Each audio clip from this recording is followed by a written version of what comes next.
നാമത്തിൽ ഭവനാങ്കണത്തിലും സമീപ സ്ഥലങ്ങളിലുമായി ഇന്ന് രാത്രിയിലെ ശ്രദ്ധിക്കുന്ന എല്ലാ ബഹുമാന്യ ശ്രോതാക്കൾക്കും വേഗം വരുന്നവനായ ലോകരക്ഷകൻ യേശു ക്രിസ്തുവിന്റെ നിസ്തുല്യമായ നാമത്തിൽ എനിക്കുള്ള സ്നേഹവന്ദനം പ്രാരംഭമായി ഞാനിവിടെ അറിയിക്കുകയാണ്. ഇന്ന് രാത്രിയിൽ നമുക്കെല്ലാവർക്കും പ്രശാന്തമായ ഈ അന്തരീക്ഷത്തിൽ ദൈവസ്നേഹി ഭയഭക്തിയോടെ ഈ നിലയിൽ കൂടി വന്ന് ദൈവത്തിന്റെ മാറ്റമില്ലാത്ത വചനം സുവിശേഷം അത് കേൾക്കുവാൻ ദൈവം അവസരം നൽകിയതിൽ ഞാൻ ദൈവത്തിന് സ്തോത്രം ചെയ്യുന്നു. ഇവിടെ കടന്നു വന്നിരിക്കുന്ന നിങ്ങൾ അനേക ആളുകളും പുതുതായി ഏതെങ്കിലും ഒരു വിഷയം കേൾക്കുവാനായി ഇന്ന് രാത്രിയോടെ ആഗതമായിട്ടുണ്ട് എന്ന് ഞാൻ കരുതുന്നില്ല. കഴിഞ്ഞ 2000 വർഷങ്ങളായി ലോകത്തിന്റെ 4 അതിർവരമ്പുകളിൽ ഭൂമിയുടെ 5 ഭൂഖണ്ഡങ്ങളിൽ അനായാസേന അറിയിച്ചുകൊണ്ടിരിക്കുന്ന അതുല്യമായിരുന്ന ഒരു സന്ദേശമാണ് സുവിശേഷം. അതുകൊണ്ട് തന്നെ ഈ സുവിശേഷത്തിന് ഏതെങ്കിലും ഒരു പുതിയ ഒരു പ്രധാനപ്പെട്ട സന്ദേശം അതിൽ ചേർത്ത് വയ്ക്കുവാനായി ഞങ്ങൾക്കില്ല. കഴിഞ്ഞ 2000 വർഷങ്ങളിൽ ഞങ്ങൾ പ്രസംഗിച്ചത് ഞങ്ങൾക്ക് മുമ്പ് പൂർവികന്മാർ ലോകത്തെ അറിയിച്ചത്. ഇനിയും ജനിച്ച് ജീവിക്കുവാനുള്ള ആളുകൾ യേശുക്രിസ്തുവിന്റെ വരവ് താമസിക്കുന്നുവെങ്കിൽ ലോകത്തെ അറിയിക്കുവാനുള്ള സുസ്ഥിരമായ ഒരു സന്ദേശം, അതാണ് സുവിശേഷം എന്ന് പറയുന്നത്.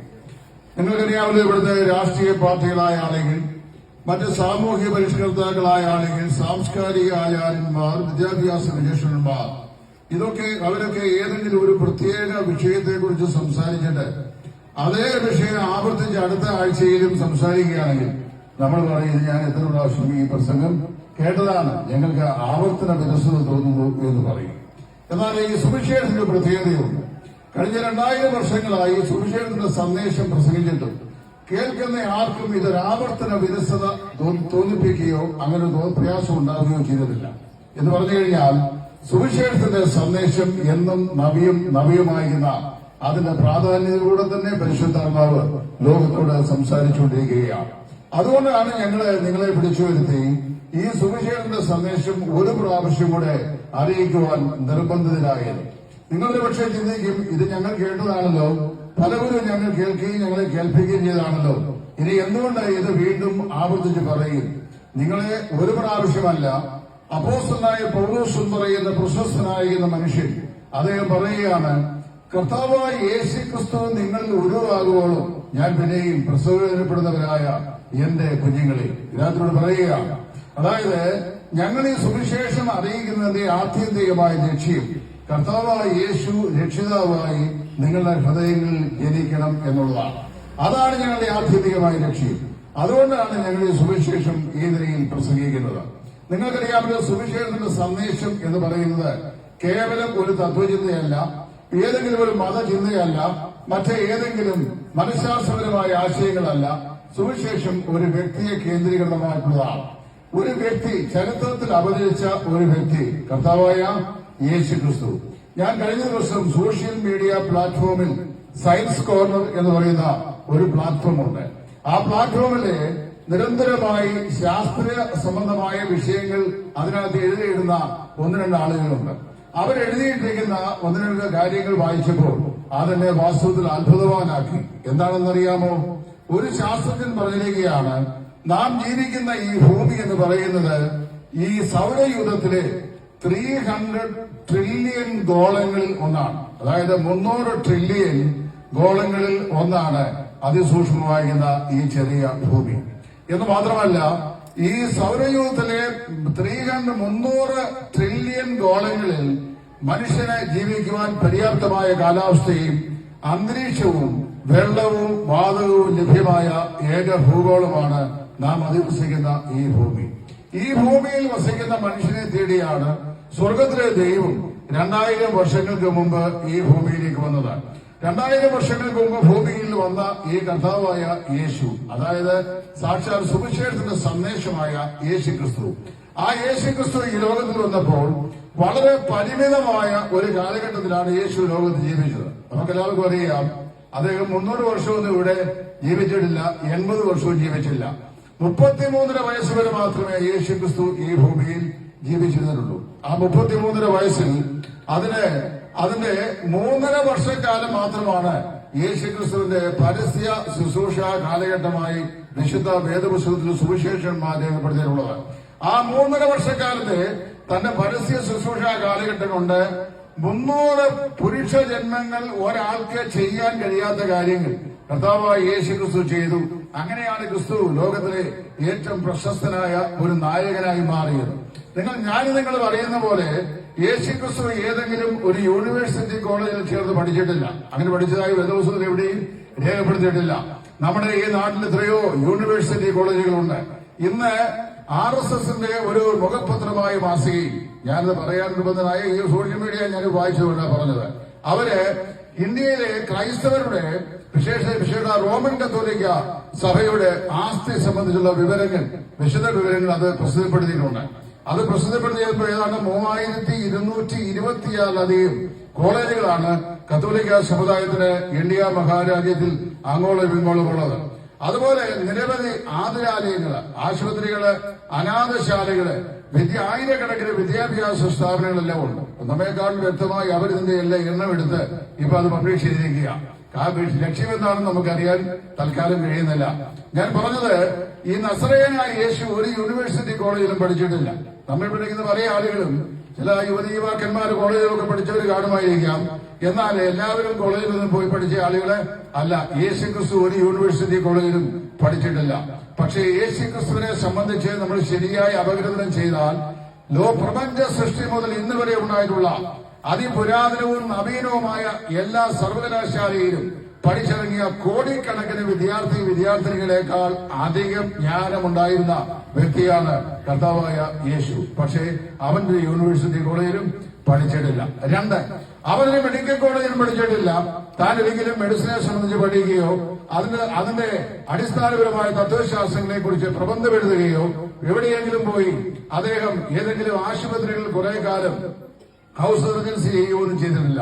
പക്ഷേ യേശുക്രിസ്തു സൗഖ്യമായിട്ടുള്ള ആളുകൾ ഇന്ന് ലോകത്തിന്റെ ഭൂമുഖത്തുള്ള അസംഖ്യം ഡോക്ടർമാർക്ക് ചെയ്യാൻ കഴിയാത്ത അല്ലെങ്കിൽ അവർക്ക് നൽകാൻ കഴിയാത്ത രോഗസൗഖ്യങ്ങൾ യേശുവിന്റെ അടുക്കൽ വന്ന ആളുകൾക്ക് യേശു നൽകിയിട്ടുണ്ട്. അപ്പോൾ വാസ്തവത്തില് ഇന്ന് വരെ ലോകം ജന്മം നൽകിയിട്ടുള്ള മസ്തിഷ്ക ആചാര്യന്മാരായിരുന്ന സകല ബിഷപ്പുമാരെക്കാളും ഏറ്റവും ശ്രേഷ്ഠനായ വൈദ്യനാണ് കർത്താവായ യേശു. അപ്പൊ കർത്താവായ യേശു ഇന്ന് വരെ യൂണിവേഴ്സിറ്റി കോളേജിൽ പഠിച്ചിട്ടില്ല.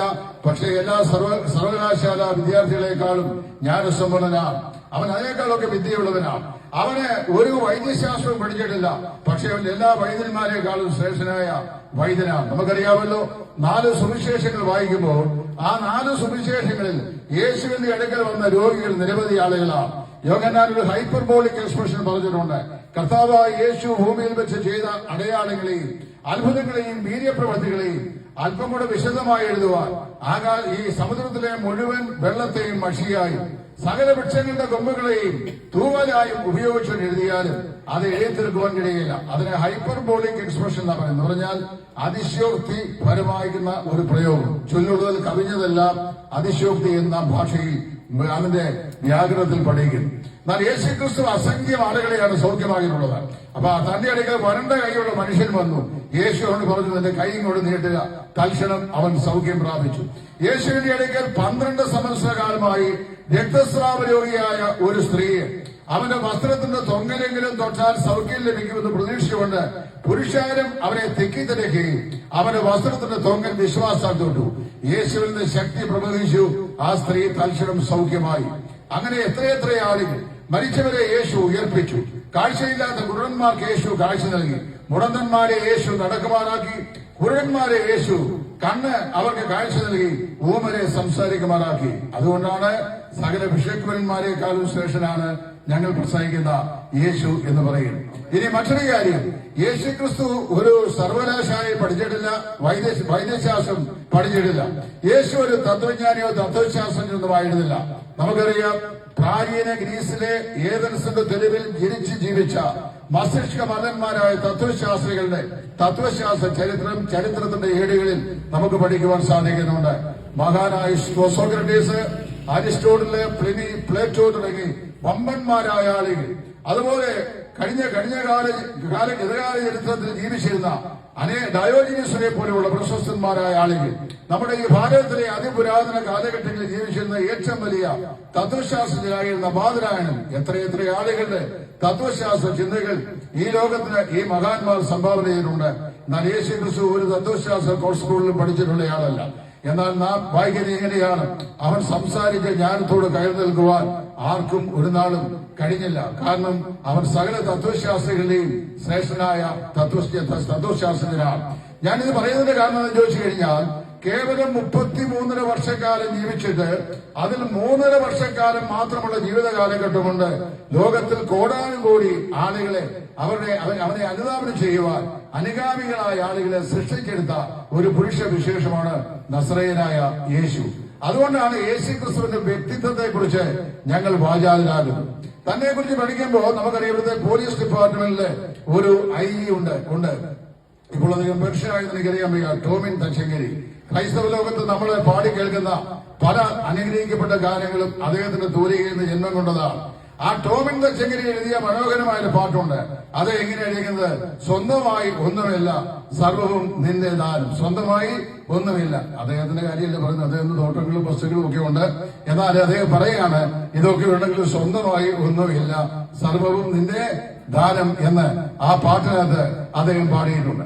നിങ്ങൾ ശ്രദ്ധിക്കണം, ഈ ലോകത്തിലുള്ള സകല സമ്പത്തുകളെയും അതിന്റെ എല്ലാ സമ്പത്തുകളെയും നാം സമാഹരിച്ച ശേഷവും നമുക്ക് പറയാൻ കഴിയുന്നത് സ്വന്തമായി ഒന്നും ഇല്ല എന്നാണ്. എന്ന് പറഞ്ഞു കഴിഞ്ഞാൽ, ഇന്ന് ഇന്ത്യയിൽ അറിയപ്പെടുന്ന ഏറ്റവും വലിയ ധനാഠ്യന്മാരായ ചില ആളുകളുണ്ട്. അവരുടെ പേരുകളെല്ലാം പറയാൻ ഇന്ന് രാത്രി എനിക്ക് സാധിക്കുകയില്ല. ആ അംബാനി കുടുംബം, അവര് വാസ്തവത്തിൽ ഇന്ത്യയുടെ മിക്കവാറുമുള്ള സ്വത്തുക്കളുടെ നല്ലൊരു ആസ്തി കൈവശം വെച്ചിട്ടുള്ള ആളുകളാണ്, അല്ലേ? വമ്പന്മാരായ ബിസിനസ് ഭീമന്മാരാണ്. ടാറ്റ, ബിർള, ആദിത്യ ബിർള, ഇവരൊക്കെ ഈ രാജ്യത്തെ പ്രമുഖന്മാരായ വ്യവസായ പ്രമുഖന്മാരാണ്. അവർക്കൊക്കെ കോടിക്കണക്കിന് രൂപയുടെ ആസ്തിയുള്ള ആളുകളാണ്. നമുക്കറിയാമല്ലോ, ഇന്നത്തെ സോഷ്യൽ മീഡിയയിൽ ഞാൻ വായിച്ചു, കേരളത്തിലെ കോടീശ്വരന്മാരെ എല്ലാം പിന്നിലായിക്കൊണ്ട് നമ്മുടെ യൂസഫ് അലി 1ാം സ്ഥാനം ഇപ്പോൾ കരസ്ഥമാക്കിയിരിക്കുന്നു. അപ്പൊ നിരവധി കോടീശ്വരന്മാർക്ക് ജന്മം നൽകിയിട്ടുള്ള രാജ്യമാണ് നമ്മുടെ ഈ രാജ്യം. അമേരിക്കൻ ഐക്യനാടുകളിൽ അറിയപ്പെടുന്ന ശതകോടീശ്വരന്മാരിൽ ഒരാളാണ് ബിൽ ഗേറ്റ്സ്. അതുപോലെ ഇവിടെ അമേരിക്കൻ പ്രസിഡന്റ് ഏറ്റവും അടുത്ത സ്നേഹിതനായിരിക്കുന്ന പുള്ളിക്കാരൻ. ഞാൻ പറഞ്ഞത്, ഇവരൊക്കെ കോടീശ്വരന്മാരെ മൾട്ടി മില്ലേനിയർസ് ആയിട്ടുള്ള ആളുകളാണ്. ഇപ്പൊ കാലത്തിന്റെ വിവിധ ധ്രുവങ്ങളിൽ മഹാന്മാരായ അനേക ആളുകൾ ഈ ലോകത്തിൽ ജന്മം കൊണ്ട് മറ്റനേക ആളുകളെ സമ്പന്നരാക്കിയിട്ടുണ്ട്. എന്നാൽ നമ്മുടെ കർത്താവായ യേശു ക്രിസ്തുവിനെ കുറിച്ച് കൊരിന്ത്യർക്ക് എഴുതിയ 2ാം ലേഖനം അതിന്റെ 8ാം അധ്യായത്തിന്റെ 9ാം വാക്യത്തിൽ അപ്പോസ്തലനായ പൗലോസ് ഇങ്ങനെ എഴുതി വെച്ചിട്ടുണ്ട്, നമ്മുടെ കർത്താവായ യേശു ക്രിസ്തു മഹാസമ്പന്നൻ ആയിരുന്നിട്ടും ദരിദ്രരായി നിങ്ങളെ സമ്പന്നരാക്കി തീർക്കുവാൻ നിങ്ങൾ നിമിത്തം അനുഭവിച്ച ദരിദ്രരായി തീർന്ന ദൈവകൃപ നിങ്ങൾ അറിയുന്നുവല്ലോ. അപ്പൊ യേശു ക്രിസ്തുവിനെ കുറിച്ച് പറയുകയാണ്, അവൻ ആരായിരുന്നു? മഹാസമ്പന്നനായിരുന്നു. ബിൽ ഗേറ്റ്സിനേക്കാൾ സമ്പന്നനാണ്, അല്ലേ? ബിൽ ഗേറ്റ്സിനേക്കാൾ സമ്പന്നനാണ്. അമേരിക്കൻ പ്രസിഡന്റ് ട്രംപിനേക്കാൾ സമ്പന്നനാണ്. ജോൺ ബൈഡനേക്കാൾ സമ്പന്നനാണ്. അംബാനികളെക്കാൾ സമ്പന്നനാണ്. ആദിത്യ ബിർളയേക്കാൾ സമ്പന്നനാണ്. രവി പിള്ളയേക്കാൾ സമ്പന്നനാണ്. യൂസഫ് അലിയേക്കാൾ സമ്പന്നനാണ്. അതിലേ പറഞ്ഞത്, അനന്തമജ്ഞാതം അവർണ്ണനീയം ആയി കിടക്കുന്ന ഈ വിശാലമായിരിക്കുന്ന ബ്രഹ്മാണ്ഡം, ഈ ബ്രഹ്മാണ്ഡത്തിലെ ഈ പറയപ്പെട്ട സൗരയൂഥം, സൂര്യനും അതിനെ ചുറ്റുന്ന ഗോളങ്ങളും എല്ലാം കൂടെ ഉൾപ്പെട്ടതിനെയാണല്ലോ സൗരയൂഥം പറയുന്നത്. അത് കഴിഞ്ഞാൽ പിന്നെ അതിന്റെ അപ്പുറത്തേക്ക് ഗാലക്സി കഴിഞ്ഞു കഴിഞ്ഞാൽ എണ്ണമറ്റ ഗാലക്സികൾ, പിന്നെ മിൽക്കി വേ, ക്ഷീരപഥങ്ങൾ, പിന്നെയും പ്രകാശവർഷങ്ങളുടെ അന്തരാളം, പിന്നെയും ഗാലക്സികൾ എന്ന് പറഞ്ഞു കഴിഞ്ഞാൽ കണക്കില്ലാത്ത, എണ്ണമില്ലാത്ത, എണ്ണിത്തിട്ടപ്പെടുത്താൻ കഴിയാത്ത അനന്തമജ്ഞാതമായി വിഹരിക്കുന്ന ഈ പ്രപഞ്ച സീമയിൽ സകലത്തെയും ഉണ്ടാകട്ടെ എന്ന് വാക്കുകൊണ്ട് ഉളവാക്കിയ സർവാധികാരിയായ ദൈവം, ആ ദൈവത്തിന്റെ ഏകജാതനായ പുത്രൻ, അവൻ ആരായിരുന്നു? മഹാസമ്പന്നനായിരുന്നു. മഹാസമ്പന്നനായ യേശു ക്രിസ്തു ഈ ലോകത്തിൽ വന്നു കഴിഞ്ഞപ്പോൾ അദ്ദേഹം എങ്ങനെയുള്ളതായി മാറി? മഹാദരിദ്രനായി മാറി. യേശു ക്രിസ്തുവിനെ സാധാരണ നിലയിൽ കണ്ടു കഴിഞ്ഞാൽ അദ്ദേഹത്തെ അനുഗമിക്കാൻ പ്രത്യക്ഷത്തിൽ ആളുകൾക്ക് താല്പര്യം തോന്നുന്ന യാതൊരു പ്രത്യേകതയും യേശു ക്രിസ്തുവിന്റെ അപ്പിയറൻസ് ഇല്ലായിരുന്നു എന്നാണ് മഹാനായ ഒരു മനുഷ്യൻ പറഞ്ഞിരിക്കുന്നത്. ചുരുക്കം പറഞ്ഞു കഴിഞ്ഞാൽ, ഞാനിവിടെ നിൽക്കുന്നു, ഇപ്പൊ എന്നെ കണ്ടു കഴിഞ്ഞാല് 6 അടി 2 ഇഞ്ച് നീളമുണ്ട്, അല്ലെ? അത്യാവശ്യം ശരീരവും ആളത്തും ഒക്കെ ഉണ്ടെന്നാണ് ആളുകൾ പറയുന്നത് എനിക്ക് തോന്നിയിട്ടില്ല. പക്ഷേ മൂക്കിലെ ജീവശ്വാസം പോയി കഴിഞ്ഞാൽ ഇതെല്ലാം ഒരു നിമിഷം കൊണ്ട് അപ്പൊ തന്നെ തകർന്ന് ഒരു ശവശരീരമായി ഇവിടെ കിടക്കും. ഞാൻ പറഞ്ഞത് നമ്മുടെ കർത്താവായ യേശു ക്രിസ്തുവിനെ ആളത്വരമായി കാണുന്ന ആളുകൾക്ക് എഴുന്നേറ്റ് നിന്ന് അവനെ ബഹുമാനിക്കാൻ കഴിയത്തക്ക പ്രത്യക്ഷമായ യാതൊരു ആദരവും തോന്നത്തക്ക നിലയിലുള്ള ഒരു പ്രത്യക്ഷ ഭാവം അവനിൽ ഉണ്ടായിരുന്നില്ല. അതുകൊണ്ടാണ് യെശയ്യാ പ്രവാചകൻ അവൻ ജനിക്കുന്നതിന് മുമ്പ് അവന്റെ കർഷാനുഭവത്തെ കുറിച്ച് എഴുതി വെച്ചു. അവൻ ജനിക്കും മുമ്പ് അവന്റെ കർഷാനുഭവത്തെ കുറിച്ച് എഴുതി വെച്ചപ്പോൾ യെശയ്യാ പ്രവാചകന്റെ പുസ്തകം 53-ാം അധ്യായത്തിന്റെ ആദ്യത്തെ വാക്കിൽ പറയുക, അവൻ വരണ്ട നിലത്ത് വേർപുറക്കുന്നത് പോലെ അവന്റെ മുമ്പാകെ വളരും. അടുത്ത വാക്യം എന്താ വായിക്കുന്നത്? അവനെ കണ്ടാൽ രൂപഗുണമില്ല, കോമളത്വമില്ല, കണ്ടാൽ ആഗ്രഹിക്കത്തക്ക സൗന്ദര്യമില്ല. ഒരു ദൃഷ്ടാന്തം ഞാനോട് പറയാം. 1982 ഞാൻ ബാംഗ്ലൂർ കോളേജിൽ പഠിക്കുമ്പോൾ ഞങ്ങളുടെ സഭാ സംബന്ധമായ ഒരു കേസ് മൈസൂരിലെ ഒരു കോടതിയിൽ ഉണ്ടായിരുന്നു. സഭയുടെ ഹോളിനെ സംബന്ധിച്ച് വസ്തുവിനെ സംബന്ധിച്ച കേസാണ്. അന്ന് അവിടെ ആ സിറ്റിയിൽ പ്രവർത്തിച്ചിരുന്ന പ്രായമുള്ള ഒരു ദേവദാസ്, അദ്ദേഹമാണ് ആ കേസ് റെപ്രസെന്റ് ചെയ്യുന്നത്. ഞങ്ങള് അദ്ദേഹമൊത്ത് ഈ മൈസൂരിലെ കോടതിയിൽ ചെന്നു. കോടതി ചെന്ന് കഴിഞ്ഞപ്പോൾ ഞങ്ങളെ അദ്ദേഹത്തെ വിസ്തരിക്കാനുള്ള കോടതി മുറിയിലെ പേപ്പറുകൾ കൈകാര്യം ചെയ്യുന്ന കോടതിയോട് ബന്ധപ്പെട്ടിരിക്കുന്ന അനക്ഷലെ ഒരു റൂമിൽ ഒരു മനുഷ്യരിപ്പുണ്ട്. അപ്പൊ ഒരാൾ പറഞ്ഞു, ഒരു ചീട്ടെഴുതി തന്നു, നിങ്ങൾ ഇത്രാമത്തെ നിലയിൽ ചെല്ലണം. ഇത്രാമത്തെ നിലയിൽ ഇത്രാം നമ്പർ റൂമിൽ ചെല്ലുമ്പോൾ അവിടെ അനന്തരാമയ്യ എന്ന പേരുള്ള ഒരു മനുഷ്യൻ ഇരിപ്പുണ്ട്. അദ്ദേഹത്തിന്റെ ടേബിളിലാണ് നിങ്ങളുടെ പേപ്പർ. അദ്ദേഹത്തിന്റെ പേരെന്താണെന്ന് അറിയാമോ? അനന്ത രാമയ്യ. ഞങ്ങൾ ചെന്ന് കഴിഞ്ഞപ്പോൾ ഈ അനന്ത രാമയ്യ എന്ന് പറയുന്ന അദ്ദേഹത്തിന്റെ പേരും നെയിം ബോർഡൊക്കെ എഴുതിയ ഒരു ടേബിൾ കണ്ടു. ആ ടേബിളിൽ ഒരു മനുഷ്യൻ അതിന്റെ സമീപത്തിരിപ്പുണ്ട്. കസേരയിലല്ല ഇരിക്കുന്നത്, പൊക്കമുള്ള ഒരു നാൽക്കാലിയിലാണ്. പൊക്കമുള്ള ഒരു നാൽക്കാലിയിൽ ഇരിക്കുന്നു. അദ്ദേഹത്തിന്റെ പേര് ഒരു ഹയസ്റ്റ് ഓഫീസറാണ്, കോടതി ഉദ്യോഗസ്ഥനാണ്. അദ്ദേഹത്തിന്റെ പേര് എന്താണ്? അനന്തരാമയ്യ. 3.5 അടി പൊക്കമേ ഉള്ളൂ. കസേരയിൽ നിന്നാൽ മേശപ്പെടുത്തിരിക്കാൻ പറ്റുകയില്ല. പക്ഷെ പേര് എങ്ങനെയാണ്? അനന്ത രാമയ്യ എന്നാണ്. നമ്മുടെ ഇവിടുത്തെ ചില വിദ്വാൻമാർ മരിക്കും, കർത്താവുമായി യാതൊരു ബന്ധവുമില്ലാത്ത ആളുകളാണ്. യേശുക്ക് പള്ളിയിൽ പോകാറില്ല. ചില ആളുകൾ പള്ളിയിൽ പോകുന്ന 3 പ്രാവശ്യം. ഞാനിതിനെ പറയും ഹാച്ചിങ്, മാച്ചിങ് ആൻഡ് ഡെസ്പാച്ചിങ് എന്ന് പറയും. അതായത് മാമോദിസായിക്ക് വേണ്ടി പള്ളിയിൽ പോകുന്ന ആളുകളുണ്ട്. അവരെ തന്നെത്താൻ പോയതല്ല, 2 പേര് ചുമന്നുകൊണ്ട് പോയതാണ്, അല്ലെ? 1-2 ആളുകൾ എടുത്തുകൊണ്ട് പോയതാണ്. അതിനെയാണ് ഹാച്ചിങ് എന്ന് പറയുന്നത്. മാമോദിസായിക്ക് വേണ്ടി പള്ളിയിൽ പോയ. പിന്നെ അത് കഴിഞ്ഞ് പോയതും മാച്ചിങ്ങിനാണ്. അതായത് അവന്റെ ജീവിതത്തിലെ ഏറ്റവും സന്തോഷകരമായ ദിവസം ഏതായിരുന്നു? അവന്റെ വിവാഹ ദിവസം. അന്ന് സന്തോഷമായി അവൻ പള്ളിയിൽ ചെന്നു, യുവതിയെ വിവാഹം കഴിച്ചോണ്ട് വന്നു. പിന്നെ 3-ാമത് അവൻ പോയത് ഡെസ്പാച്ചിങ്, അതായത് 4 പേര് അവന്റെ ശവപ്പെട്ടിയിൽ അവനെ ചുമന്നുകൊണ്ട് പോവുകയാണ്. അപ്പൊ 2 പ്രാവശ്യം ആളുകൾ അവനെ ചുമന്നുകൊണ്ട് പോയി. ഒരിക്കൽ മാത്രം 2 കാലിൽ സന്തോഷത്തോടെ അവൻ പോയി. ചില ആളുകൾ എങ്ങനെയാണ്? 3 പ്രാവശ്യം പള്ളിയിൽ പോകുന്ന ആളുകൾ. അവനും മരിക്കുമ്പോൾ ആ ശവപ്പെട്ടി എഴുതി വയ്ക്കും, ക്രിസ്തുവിൽ നിദ്ര പ്രാപിച്ചു, അല്ലെ? ആ പത്രത്തിൽ വാർത്ത വരാൻ പറയും, ഇന്നടുത്ത് ഇന്ന വീട്ടിൽ ഇന്നാരുടെ മകൻ, അല്ലെ ഇന്നാരുടെ ഭാര്യ, അല്ലെ ഇന്നയാളുടെ ഭർത്താവ് കർത്താവായ യേശു ക്രിസ്തുവിൽ നിദ്ര പ്രാപിച്ചു. വല്ല സത്യമുണ്ടോ? യേശു ക്രിസ്തുവിനെ അവൻ അറിഞ്ഞിട്ടില്ല. പള്ളിയിൽ അവൻ കയറിയുള്ള 3 പ്രാവശ്യം മാത്രം. ജീവിതത്തിന് യാതൊരു രൂപാന്തരം ഉണ്ടായിട്ടില്ല. യാതൊരു അടിസ്ഥാനപരമായ മാറ്റം അവന്റെ ജീവിതം സംഭവിച്ചില്ല. അവന്റെ ഹൃദയം ഇന്നോ പാപത്തിൽ തുടിച്ച് ജീവിക്കുന്നു. അവൻ ആ നിലയിൽ ജീവിച്ച് മരിച്ചു കഴിഞ്ഞപ്പോൾ ശവപ്പെട്ടി ഉണ്ടാക്കിയവനോട് വീട്ടുകാർ പറഞ്ഞു, ഒരു പ്രിന്റ് എഴുതി അതിൽ ഒട്ടിച്ചേക്കണം. എന്താണ്? ക്രിസ്തുവിൽ നിദ്ര പ്രാപിച്ചു. അവിടെ ചെല്ലുമ്പോഴാ അറിയുന്നത് ഇവൻ എവിടെയാ പോയെന്ന്. ചില ആളുകൾ പറയാറുണ്ട്, അന്ത്യകൂദാശയും സുബോധത്തോടെ കൊണ്ടുവച്ചാ പോയെന്ന്. എന്ന് പറഞ്ഞതിന്റെ അർത്ഥം ഇതിനു മുമ്പ് ഒന്നും വന്നില്ലായിരുന്നു, സുബോധം ഇല്ലായിരുന്നു എന്ന് ചിന്തിക്കണം. അന്ത്യകൂദാശയും സുബോധത്തോടെ കൊണ്ടുവച്ച് പോയി എന്ന് ആശിക്കുന്ന ആളുകളുണ്ട്. അങ്ങനെ പോയൊരുത്തനായി അന്ത്യകൂദാശയും സുബോധത്തോടെ കൊണ്ടുവച്ച് പോയ ഒരുത്തന്റെ ചരിത്രം ലൂക്കോസിന്റെ സുവിശേഷം 16-ാം അധ്യായത്തിൽ യേശു ക്രിസ്തു പറഞ്ഞിട്ടുണ്ട്.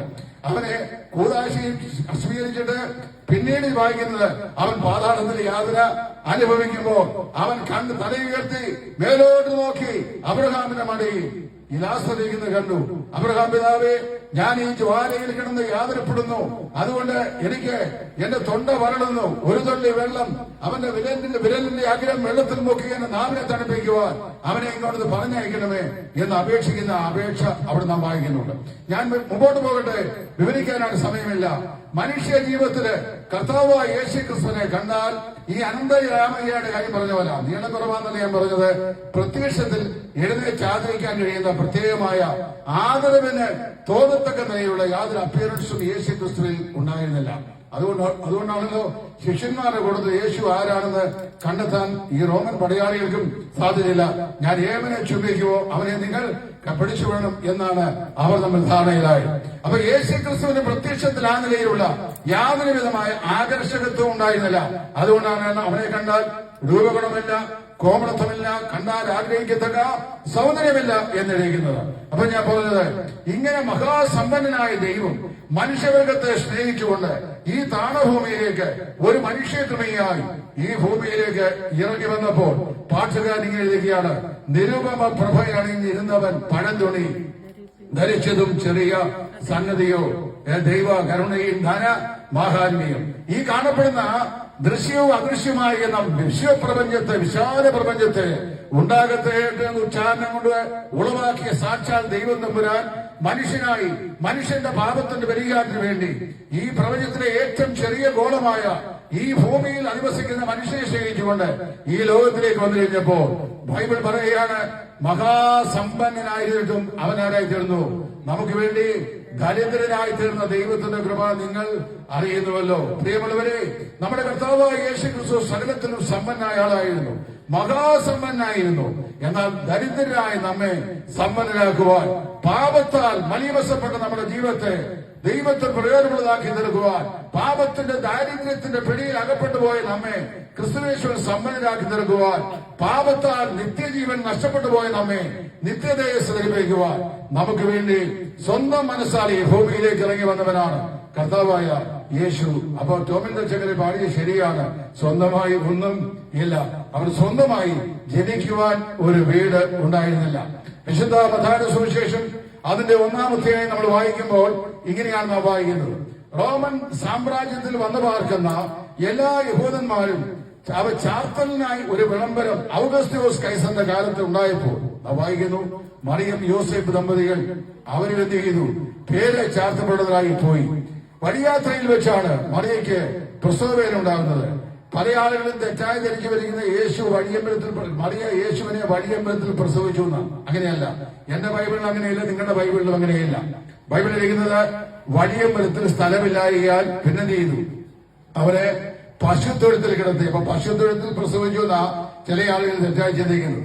അതുകൊണ്ടാണ് ക്രിസ്മസ് സമയത്തൊക്കെ യേശു ക്രിസ്തുവിന്റെ ഒരു ബൊമ്മയൊക്കെ ഉണ്ടാക്കി നമ്മൾ പല ആളുകളും ഒരു പുൽക്കൂടൊക്കെ നിർമ്മിച്ച് ആ പുൽക്കൂടിനകത്ത് ഒരു യേശു കുഞ്ഞിനെയൊക്കെ എടുത്തു വെച്ചിട്ട് യേശു അവിടെയാ ജനിച്ചതെന്ന് അന്ധമായി നമ്മൾ തെറ്റിദ്ധരിക്കാറുണ്ട്. യേശു പശുത്തൊഴുത്തിൽ ജനിച്ചു എന്ന് വേദപുസ്തകത്തിൽ എവിടെ എഴുതിയിട്ടില്ല. എന്നാൽ നാം വായിക്കുന്നു, വഴിയമ്പലത്ത് സ്ഥലമില്ലായകയാൽ അവരെ എവിടെ കിടത്തി? പശുത്തൊഴുത്തിൽ കിടത്തി. യേശു എവിടെയാണ് ജനിച്ചതെന്ന് ബൈബിൾ പറഞ്ഞിട്ടില്ല. ബൈബിൾ പറഞ്ഞില്ലാത്തതുകൊണ്ട് ഞാനിത് പറയുന്നില്ല. കാരണം എനിക്കറിയാൻ വയ്യ യേശു എവിടെയാണ് ജനിച്ചത്. വഴിയോരത്താണോ അതോ വഴിയമ്പലത്തിലാണോ പശുത്തൊഴുത്തിലാണോ പുൽത്തൊട്ടിലാണോ എവിടെ ജനിച്ചു എന്ന് പറഞ്ഞിട്ടുള്ളത്? പശുത്തൊഴുത്തിൽ കിടത്തി എന്ന് വ്യക്തമായിട്ട് രേഖപ്പെടുത്തിയിട്ടുണ്ട്. അപ്പോൾ യേശുവിനെ കുറിച്ച് പറയുക, മഹാസമ്പന്നായ കർത്താവായ യേശു ഈ ലോകത്തിൽ വന്നു കഴിഞ്ഞപ്പോൾ അവന് ജനിക്കുവാൻ ഒരു സ്ഥലം ഉണ്ടായിരുന്നില്ല. അപ്പൊ അവന് രാജാതി രാജാവായവൻ, കർത്താതി കർത്താവായവൻ, സകല പ്രപഞ്ചത്തിന്റെ ഉടയവനായവൻ, മാനവരാശിയുടെ ഉടമസ്ഥനായവൻ, മനുഷ്യനെ സൃഷ്ടിച്ചവൻ, ഈ കാണപ്പെടുന്ന തിരതായ ബൃഹമായ ബ്രഹ്മാണ്ടത്തെ ഉണ്ടാകട്ടെ എന്ന വാക്കുകൊണ്ട് ഉളവാക്കിയ നമ്മുടെ കർത്താവായ യേശു അവൻ ഈ ലോകത്തിൽ ജനിക്കുവാൻ സ്വന്തമായ ഒരു വീട് ഉണ്ടായിരുന്നില്ല. ദരിദ്രന്മാർ വെച്ച് ഏറ്റവും ദരിദ്രനെ പോലെ പശുത്തൊഴുത്തിൽ അവനെ കിടത്തി എന്ന് നാം വായിക്കുന്നു. ഇനി അത് തന്നെയല്ല, സുവിശേഷങ്ങൾ 4 ഞാൻ വായിച്ചപ്പോൾ എനിക്ക് മനസ്സിലാക്കാൻ കഴിഞ്ഞത് പ്രോഗ്രസീവായ യേശുക്രിസ്തുവിന്റെ ഈ ദാരിദ്ര്യാവസ്ഥയെ കുറിച്ചാണ്. ദരിദ്രനെ പോലെ അവൻ ഈ ലോകത്തിൽ ജനിച്ചു. നിരുപമ പ്രഭയണിഞ്ഞിരുന്നവൻ എന്ന് പറഞ്ഞാൽ സർവ്വ തേജസ്സിന്റെ ഉടയവനായിരുന്നവൻ അവന് എന്ത് ചെയ്തു?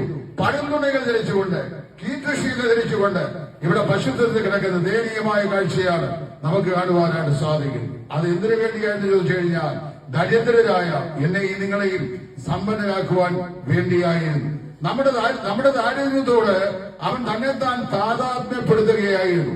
ഇതേക്കുറിച്ച് പറയുമ്പോൾ ഫിലിപ്പിയ ലേഖനത്തിൽ അപ്പോസ്തലനായ പൗലോസ് അതിന്റെ 2-ാം അധ്യായത്തിന്റെ 5 മുതലുള്ള വാക്യങ്ങൾ ഇപ്രകാരം പറയുന്നുണ്ട്: അവൻ ദൈവരൂപത്തിലിരിക്കെ ദൈവത്തോടുള്ള സമത്വം ഉറപ്പിടിച്ചുകൊള്ളണം എന്ന് വിചാരിക്കാതെ ദാസരൂപമെടുത്ത് വേഷത്തിൽ മനുഷ്യ സാദൃശ്യത്തിലായി തന്നെത്താൻ താഴ്ത്തി ക്രൂശിലെ മരണത്തോടും തന്നെ അവൻ അനുസരണമുള്ളവനായി തീർന്നു എന്ന് പറഞ്ഞു കഴിഞ്ഞാൽ നമ്മുടെ കർത്താവായ യേശുവിന്റെ താഴ്ചയുടെ 7 പടികൾ അവിടെ അപ്പോസ്തലനായ പൗലോസ് അക്കമിട്ട് എണ്ണി പറഞ്ഞിട്ടുണ്ട്.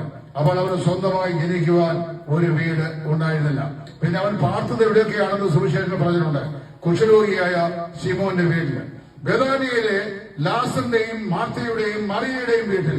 അങ്ങനെ സമൂഹം അശരണർ എന്ന് എഴുതിത്തള്ളിയ, അവശ്യർ എന്ന് എഴുതിത്തള്ളിയ, ദരിദ്രർ എന്ന് എഴുതിത്തള്ളിയ, സമൂഹത്തിൽ വിലയില്ലാത്ത, ഔന്നത്യമില്ലാത്ത, അംഗീകാരമില്ലാത്ത സാധാരണക്കാരിൽ വെച്ചു സാധാരണക്കാരായ ആളുകളുടെ വീട്ടിലാണ് യേശു കർത്താവ് ഈ ഭൂമിയിലായിരുന്നപ്പോൾ താമസിച്ചെങ്കിൽ പാർത്തത് അവന് സ്വന്തമായി ഒരു വീട് ഉണ്ടായിരുന്നില്ല.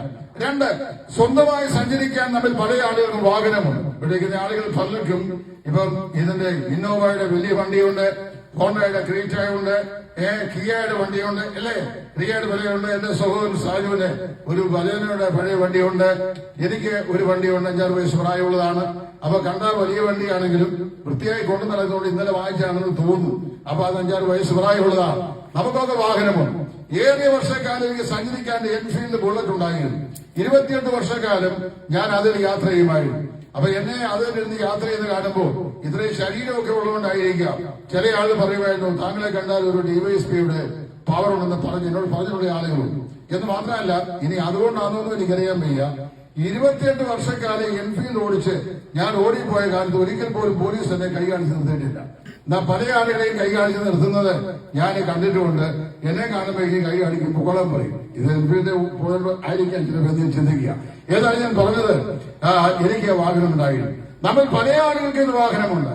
ഇന്ന് കേരളത്തിലെ ആളുകളുടെ സാമ്പത്തിക വ്യവസ്ഥ ഏറ്റവും ഔന്നത്യത്തെ പ്രാപിച്ച സാഹചര്യമായതുകൊണ്ട് മിക്കവാറും എല്ലാ വീടുകളിലും 1, 2, 3 വാഹനമൊക്കെ ഇപ്പോഴുണ്ട്. ഗൾഫിലെയും അമേരിക്കയിലെയും സ്റ്റാറ്റസ് കോയിൽ നാമം വന്നെത്തിരിക്കുകയാണ്. എന്നാൽ നമ്മുടെ കർത്താവായ യേശു ഭൂമിയിലായിരുന്ന സമയത്ത് അവന് സ്വന്തമായി സഞ്ചരിക്കാൻ ഒരു വാഹനം ഉണ്ടായിരുന്നില്ല.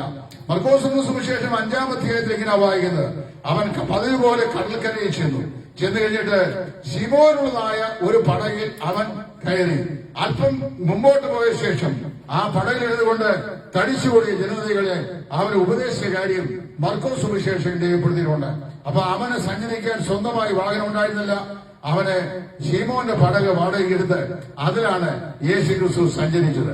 യെരൂശലേം പട്ടണത്തിലേക്കുള്ള അവന്റെ രാജകീയമായിരുന്ന എൻട്രി, അതായത് തന്റെ മരണത്തിന് ഒരാഴ്ച മുമ്പ് യെരൂശലേം പട്ടണത്തിലേക്ക് കർത്താവായ യേശു രാജാതി രാജാവ് നിലയിൽ, കർത്താവ് നിലയിൽ, ദൈവത്തിന്റെ ഏകജാതനായ പുത്രൻ നിലയിൽ, യെരൂശലേമിന്റെ അധീപൻ എന്ന നിലയിൽ അവൻ തിരുവഴുത്തിന്റെ നിവൃത്തിയായി അതിലേക്ക് പ്രവേശിക്കാനാണ് പോയത്. ഏത് മൃഗത്തിന്റെ മുകളിലായിരുന്നു? ഒരു കഴുതയുടെ മുകളിലായിരുന്നു, അല്ലെ? ഒരു കുതിരയുടെ മുകളിലല്ല, ഒരു കഴുതയുടെ മുകളിലാണ്. അതും പറഞ്ഞു, നിങ്ങൾ ഇന്ന സ്ഥലത്ത് ചെല്ലണം. അവിടെ ചെല്ലുമ്പോൾ ഒരു മനുഷ്യൻ ഒരു കുടം വെള്ളം ചുമന്നുകൊണ്ട് നിങ്ങളെ എതിരേച്ചു വരും. അവനോട് പറയണം, എന്ത് ചെയ്യണം? ഈ കഴുതക്കുട്ടി എനിക്ക് വേണ്ടി വേർതിരിക്കണം. അവൻ എന്തിനാണെന്ന് ചോദിച്ചു കഴിഞ്ഞാൽ ഗുരുവിന് അതിനെ കൊണ്ട് ആവശ്യമുണ്ട് എന്ന് പറയണമെന്ന് പറഞ്ഞു. ശിഷ്യന്മാർ അങ്ങനെ ചെയ്തു. ഒരു കഴുതക്കുട്ടിയുടെ പുറത്ത് കയറിയാണ് യേശു യെരൂശലേമിലേക്കുള്ള ട്രയംഫന്റ് എൻട്രി നടത്തിയത്. അപ്പൊ പ്രിയമുള്ളവരെ, ഞാൻ പറഞ്ഞത് 3.5 വർഷക്കാലത്തെ പരിസ്ഥിതി ശുശ്രൂഷ കാലഘട്ടത്തിൽ 33.5 വർഷക്കാലത്തെ തന്റെ ഈ ഭൂമിയിലെ ജീവിതത്തിൽ സ്വന്തമായി സഞ്ചരിക്കാൻ യേശു ക്രിസ്തുവിന് എന്തില്ലായിരുന്നു? ഒരു വാഹനം ഉണ്ടായിരുന്നില്ല. അപ്പൊ സ്വന്തമായി ജനിക്കാൻ ഒരു വീടുണ്ടായിരുന്നില്ല, പാർക്കുവാൻ ഭവനം ഉണ്ടായിരുന്നില്ല, സഞ്ചരിക്കാൻ ഒരു വാഹനം യേശുവിനില്ലായിരുന്നു. അപ്പൊ പിന്നെ അവൻ ദരിദ്രനാണെന്ന് പറയുന്നത് വല്ല അതിശയമുണ്ടോ? അപ്പൊ യേശു ക്രിസ്തു, ഇനി അടുത്ത് നോക്കാം, അവൻ പതിവ് പോലെ പള്ളിയിൽ പോകുമായിരുന്നു. വേദപുസ്തകം വായിക്കുമ്പോൾ പതിവ് പോലെ ദേവാലയത്തിൽ പോവുകയും ജനത്തെ ഉപദേശിക്കുകയും ചെയ്തു എന്ന് വായിക്കുന്നുണ്ട്. അപ്പൊ ഒരു വേള ഇങ്ങനെ വായിക്കുന്നു, അവൻ ദേവാലയത്തിൽ ചെന്നപ്പോൾ ശുശ്രൂഷക്കാരൻ അവന് പുസ്തകം വിടർത്തി കൊടുത്തു. യെശയ്യാ പ്രവാചകന്റെ പുസ്തകം 61-ാം അധ്യായത്തിന്റെ 1-ാം വാക്യത്തിന്റെ ആദ്യ പകുതി വായിച്ച ശേഷം അവൻ പുസ്തകം മടക്കി ശുശ്രൂഷക്കാരനെ ഏൽപ്പിച്ചിട്ട് ഇങ്ങനെ പറഞ്ഞു, ഇന്ന് ഈ തിരുവെഴുത്ത് ഇവിടെ വായിക്കിയാൽ ഇതിനെ നിവർത്തി വന്നിരിക്കുന്നു. അപ്പൊ നാം വായിക്കുന്നത് അവന് സ്വന്തമായി വായിക്കുവാൻ എന്നുണ്ടായിരുന്നില്ല, ഒരു പുസ്തകവും കയ്യിൽ ഉണ്ടായിരുന്നില്ല. അപ്പൊ സ്വന്തമായി ജനിക്കുവാൻ വീടില്ല, താമസിക്കുവാൻ സ്വന്തമായ ഗ്രഹമില്ല, സഞ്ചരിക്കുവാൻ വാഹനമില്ല, പിന്നെ സ്വന്തമായി വായിക്കുവാൻ ഒരു പുസ്തകം ഇല്ല. ഇനി മറ്റൊന്ന്, അവൻ സ്വന്തമായി മരിച്ചാൽ അടക്കപ്പെടുവാൻ ഒരു കല്ലറയും ഉണ്ടായിരുന്നില്ല, അല്ലേ? സ്വന്തമായി മരിച്ചാൽ അടക്കപ്പെടാൻ ഒരു കല്ലറയും ഉണ്ടായിരുന്നില്ല. ഞാൻ എന്റെ കല്ലറ കെട്ടിയിട്ടുണ്ട്, കാരണം മരിക്കുന്നത് എപ്പോഴാണെന്ന് എനിക്ക് നിശ്ചയമില്ല. അതുകൊണ്ട് മരിച്ചു കഴിഞ്ഞാൽ ജീവിച്ചിരിക്കുന്ന ആളുകൾ വല്ല മഴക്കാലത്ത് പോലുമാണ് മരിക്കുന്നതെങ്കിൽ വലിയ പ്രയാസമാണ് ഒരു കല്ലറ കെട്ടിയെടുക്കാൻ വേണ്ടി. അതുകൊണ്ട് കാശ് മുടക്കി ഒരു കല്ലറ ഉണ്ടാക്കി അതിന് സ്ലാബും ഒക്കെ മൂടി ഇരിക്കുകയാണ്. കല്ലറ ഇങ്ങനെ കാത്തിരിക്കുക, ഞാൻ എപ്പോൾ ചെല്ലും എന്ന് വെച്ചുകൊണ്ട്. അപ്പൊ നമ്മൾ പല ആളുകളും ഈ കല്ലറകൾ ജീവിച്ചിരിക്കുമ്പോൾ തന്നെ ഉണ്ടാക്കിയിട്ടിരിക്കുക. അപ്പൊ എന്നോടാണ് ചോദിച്ചത്, ഇത്ര നേരത്തെ തന്നെ ഈ കല്ലറ ഉണ്ടാക്കി സ്ലാബിട്ട് ഇത് അടച്ചു വെച്ചേക്കുന്നതിന്റെ കാരണം. ഞാൻ പറഞ്ഞു, മരണം എപ്പോഴാണെന്ന് പറയാൻ സാധിക്കുകയില്ലോ. അതുകൊണ്ട് എപ്പോൾ മരിച്ചാലും കല്ലറ എന്നെ സ്വാഗതം ചെയ്യുന്നതിന് മുന്നേ കൂട്ടിയൊരു കല്ലറ ഉണ്ടാക്കി വെച്ചിരിക്കുകയാണ് എന്ന് പറഞ്ഞു. എന്നാൽ യേശു ക്രിസ്തു തനിക്കായി ഒരു കല്ലറ ഉണ്ടാക്കിയില്ല. മരിക്കുമെന്ന് അവൻ അറിയാമായിരുന്നു. പക്ഷേ മരിച്ചാൽ സംസ്കരിക്കാൻ ഒരു കല്ലറ വേണമെന്ന് കർത്താവിന് അറിയാമായിരുന്നെങ്കിലും അവന്റെ കല്ലറ സ്വന്തമായി ഉണ്ടാക്കിയില്ല. കാരണം ഒരു തുണ്ട് ഭൂമി യേശു ക്രിസ്തുവിന് ഈ ഭൂമിയിൽ സ്വന്തമായിട്ട് ഉണ്ടായിരുന്നില്ല. യേശു ക്രിസ്തുവിന്റെ നാമത്തിന് സുവിശേഷം അറിയിക്കുന്ന ആളുകൾക്ക് ഇന്ന് ഈ പറയപ്പെട്ട സംഗതികളെല്ലാം ഉണ്ട്. എന്നാൽ കർത്താവിന് ഈ പറയപ്പെട്ട സംഗതിയൊന്നും ഉണ്ടായിരുന്നില്ല. അപ്പോൾ നാം വായിക്കുന്നത്, യേശു ക്രിസ്തുവിന് സ്വന്തമായി മരിച്ചടക്കപ്പെടുവാൻ ഒരു കല്ലറയിലായിരുന്നു. അതുകൊണ്ട് നമ്മൾ വായിക്കുന്നു, യേശു ക്രിസ്തുവിനെ ക്രൂശിച്ച ശേഷം യേശുവിന്റെ രഹസ്യ ശിഷ്യന്മാരിൽ ഒരാളായിരുന്ന അരിമത്യയിലെ യോസേഫ് രാത്രിയിൽ യേശുവിനെ കണ്ട് അവനുമായി ന്യായപ്രമാണം സംബന്ധിച്ച് സമ്പാദിച്ച നിക്കോദെമോസ് എന്ന് പറയുന്ന പരീക്ഷ പ്രമാണി അവരിരുവരും കൂടി ചെന്ന് പീലാത്തോസിനെ ചെന്ന് പറഞ്ഞു, യജമാനെ ഈ ശരീരം ഞങ്ങൾക്ക് വിട്ടുതരണം. അങ്ങനെ പീലാത്തോസ് ആ ശരീരം ഈ അരിമത്യയിലെ യോസേഫിനും നിക്കോദെമോസിനും കൂടി ഏൽപ്പിച്ചു കൊടുത്തു. അവൻ യഹൂദന്മാരെ ശവസംസ്കാര മര്യാദ പ്രകാരം 100 റാത്തൻ സുഗന്ധ ദ്രവ്യങ്ങളുടെ അകമ്പടികളോടെ യേശുക്രിസ്തുവിന്റെ ശരീരം ശീലയിൽ പൊതിഞ്ഞ് ഒരു കല്ലറയിൽ വെച്ചു. ആ കല്ലറ ആരുടെയാണെന്ന് പ്രത്യേകം പറഞ്ഞിട്ടുണ്ട്. അരിമത്യയിലെ യോസേഫ് തുടർന്ന മന്ത്രി തനിക്കും തന്റെ കുടുംബത്തിനും വേണ്ടി പാറയിൽ വെട്ടിയുണ്ടാക്കിയ കല്ലറയിൽ അവനെ സംസ്കരിച്ചു. അതേക്കുറിച്ച് യെശയ്യാ പ്രവാചകൻ എഴുതിയിട്ടുണ്ട്, അവന്റെ മരണത്തിൽ അവൻ സമ്പന്നന്മാരോടുകൂടെ ആയിരുന്നു. ജനിച്ചപ്പോൾ ദരിദ്രരുടെ കൂട്ടത്തിലായിരുന്നു, ജീവിച്ചപ്പോൾ ദരിദ്രനായി ജീവിച്ചു, മരിച്ചപ്പോൾ ആറുപടിയായി സമ്പന്നന്മാരുപടിയായി. അതായത് അരിമത്യയിലെ യോസേഫ് എന്ന് പറയുന്ന പ്രശസ്തനായ മന്ത്രി അദ്ദേഹത്തിനും കുടുംബത്തിനും വേണ്ടി പാറയിൽ വെട്ടി സംരക്ഷിച്ചിരുന്ന മനോഹരമായ കല്ലറയിൽ ഏറ്റവും മെച്ചമായ നിലയിലുള്ള ഒരു ശവസംസ്കാരം യേശു ക്രിസ്തു നൽകി അവനെ അവിടെ സംസ്കരിച്ചു എന്നാണ് വായിക്കുന്നു. ഞാൻ ഇതിന് പറഞ്ഞെന്ന് ചോദിച്ചു കഴിഞ്ഞാൽ, സുവിശേഷങ്ങൾ വായിക്കുമ്പോൾ ഈ നിലയിലുള്ള ഒരു കർത്താവിനെയാണ് നമുക്ക് കാണുവാനായിട്ട് സാധിക്കുന്നത്. വിശുദ്ധ യോഹന്നാന്റെ സുവിശേഷം 1-ാം അധ്യായത്തിന്റെ 29 വാക്യം വായിക്കുന്നു. വായിച്ച് കേൾപ്പിക്കാൻ സമയമില്ല, ഞാൻ തന്നെ ഉദ്ധരിക്കാം. പിറ്റേന്നാൾ കടന്നു പോകുന്ന യേശുവിനെ കണ്ടിട്ട് യോഹന്നാൻ, ഏത് യോഹന്നാനാണ്? കർത്താവായ യേശു ക്രിസ്തുവിന്റെ ആഗമനത്തെ കുറിച്ച് ലോകത്തെ അറിയിക്കുവാൻ ക്രിസ്തുവിന് മുന്നോടിയായി ലോകത്തിൽ പ്രത്യക്ഷനായ ഒടുവിലത്തെ പ്രവാചകനായ യോഹന്നാൻ സ്നാപകൻ ഈ യേശുവിനെ കണ്ടിട്ട് തന്റെ 12 ശിഷ്യന്മാരോട് പറഞ്ഞു, കണ്ടാലും ലോകത്തിന്റെ പാപം ചുമന്നൊഴിക്കുന്ന ദൈവത്തിന്റെ കുഞ്ഞാട്, കണ്ടാലും ലോകത്തിന്റെ പാപം ചുമന്നൊഴിക്കുന്ന ദൈവത്തിന്റെ കുഞ്ഞാട്. അത് കഴിഞ്ഞ് വീണ്ടും അതിന്റെ 31-ാം വാക്യത്തിലേക്ക് വരുമ്പോൾ അവിടെ വീണ്ടും വായിക്കുകയാണ്, പിറ്റേന്നാൾ പിന്നെയും കടന്നു വരുന്ന യേശുവിനെ കണ്ടിട്ട് യോഹന്നാൻ തന്റെ ശിഷ്യന്മാരോട്, ഇതാ ദൈവത്തിന്റെ കുഞ്ഞാട് എന്ന് പറഞ്ഞു. ഇതാ ദൈവത്തിന്റെ കുഞ്ഞാട് എന്ന് പറഞ്ഞു. അത് കേട്ടപ്പോൾ നാം വായിക്കുന്നത്, 2 ശിഷ്യന്മാർ, ഈ 12 ശിഷ്യന്മാർ 2 ശിഷ്യന്മാര് യേശുവിനെ അനുഗമിച്ചു. യേശുവിനെ അനുഗമിച്ചിട്ട് യേശുവിനോട് ചോദിച്ചു ഒരു ചോദ്യം. അവിടെ നിങ്ങൾ വീട്ടിൽ പോയി വായിച്ചാൽ മതി, നിങ്ങളുടെ കയ്യിൽ വേദപുസ്തകമുണ്ടല്ലോ, അവിടെ വായിക്കണം. ഗുരു, നീ എവിടെ പാർക്കുന്നു എന്ന് ചോദിച്ചു. അന്നത്തെ യഹൂദ സമൂഹം ഈ യേശു ക്രിസ്തുവിനെ ആരായിട്ടാണ് കരുതിയത്? ഒരു ഗുരുവായിട്ടാണ് കരുതിയത്. യേശുവിനെ ഒരു നല്ല ഗുരുവായി കരുതുന്ന വലിയൊരു സമൂഹത്തിലാണ് നമ്മളും ജീവിക്കുന്നത്. ഇന്നും യേശു ക്രിസ്തുവിനെ ദൈവമായി വിശ്വസിക്കാത്ത ആളുകളും യേശുവിനെ ഒരു നല്ല ഗുരുവായിട്ട് അംഗീകരിക്കുന്നുണ്ട്. ചരിത്രത്തിലെ ഒരു സംഭവം ഞാൻ നിങ്ങളെ അനുസ്മരിപ്പിക്കാം. നിങ്ങൾ ശ്രദ്ധിക്കുക. പോൾ സുധാകരന്റെ പേരിൽ ഈ കേരളത്തിലെയും ഇന്ത്യയിലെയും CNI സഭകളിൽ പ്രശസ്തനായ ഒരു സുവിശേഷ പ്രഭാഷകൻ ഉണ്ടായിരുന്നു. കേട്ടിട്ടുണ്ടോ? പോൾ സുധാകരൻ. അദ്ദേഹത്തിന്റെ മാനസാന്തരത്തിന്റെ കഥ ഞാൻ വായിച്ചിട്ടുണ്ട്. അത് ഞാൻ വായിച്ചത് മാരാമൺ കൺവെൻഷന്റെ ഗ്രൗണ്ടിൽ വെച്ചിട്ടുള്ള CSSന്റെ ബുക്ക് സ്റ്റാളിൽ നിന്ന് പോൾ സുധാകരന്റെ മാനസാന്തരത്തെ കുറിച്ചുള്ള എഴുതിയിട്ടുള്ള പുസ്തകമാണ്. അദ്ദേഹത്തിന്റെ മാനസാന്തര കഥ എഴുതിയിട്ടുള്ള പുസ്തകമാണ്. 20-ാം നൂറ്റാണ്ടിൽ കണ്ട ഏറ്റവും വലിയ മസ്തിഷ്കമാലൻ എന്നറിയപ്പെട്ട ഡോക്ടർ സർവേപ്പള്ളി രാധാകൃഷ്ണൻ, അദ്ദേഹം ഇന്ത്യയുടെ ബഹുമാനായ പ്രസിഡന്റും ആയിരുന്നു. അദ്ദേഹമാണ് ഭാരതീയ മതസംഗ്രഹം എന്ന് പറയുന്ന 20 വാല്യങ്ങളുള്ള പ്രശസ്തമായിരുന്ന തത്വശാസ്ത്ര ഗ്രന്ഥം എഴുതിയിട്ടുള്ളത്. ആ തത്വശാസ്ത്ര ഗ്രന്ഥത്തിൽ തന്റെ നിർമ്മാതാവായിരുന്ന ബഹുമാനപ്പെട്ട സർവേപ്പള്ളി രാധാകൃഷ്ണന്റെ അടുക്കൽ ഈ രാധാകൃഷ്ണന്റെ മസ്തിഷ്കത്തിന്റെ വില മനസ്സിലാക്കിയ പോൾ സുധാകർ ചെന്ന് പറഞ്ഞു, ഞാൻ അങ്ങയുടെ ഒരു ശിഷ്യനായിരിക്കുവാൻ ഞാൻ ആഗ്രഹിക്കുന്നു. അതുകൊണ്ട് അങ്ങന്റെ ഗുരുവായിരിക്കണം, അങ്ങയുടെ ശിഷ്യത്വം സ്വീകരിച്ച് അങ്ങയുടെ ബുദ്ധിയിൽ ശേഖരിച്ചു വെച്ചിരിക്കുന്ന ഈ പറയപ്പെട്ട ബൃഹത്തായ അറിവ്, ജ്ഞാനം, ആ തത്വചിന്തകൾ അത് എന്റെ ജീവിതത്തിൽ സ്വാംശീകരിക്കാൻ ഞാൻ ആഗ്രഹിക്കുന്നു എന്ന് പറഞ്ഞു.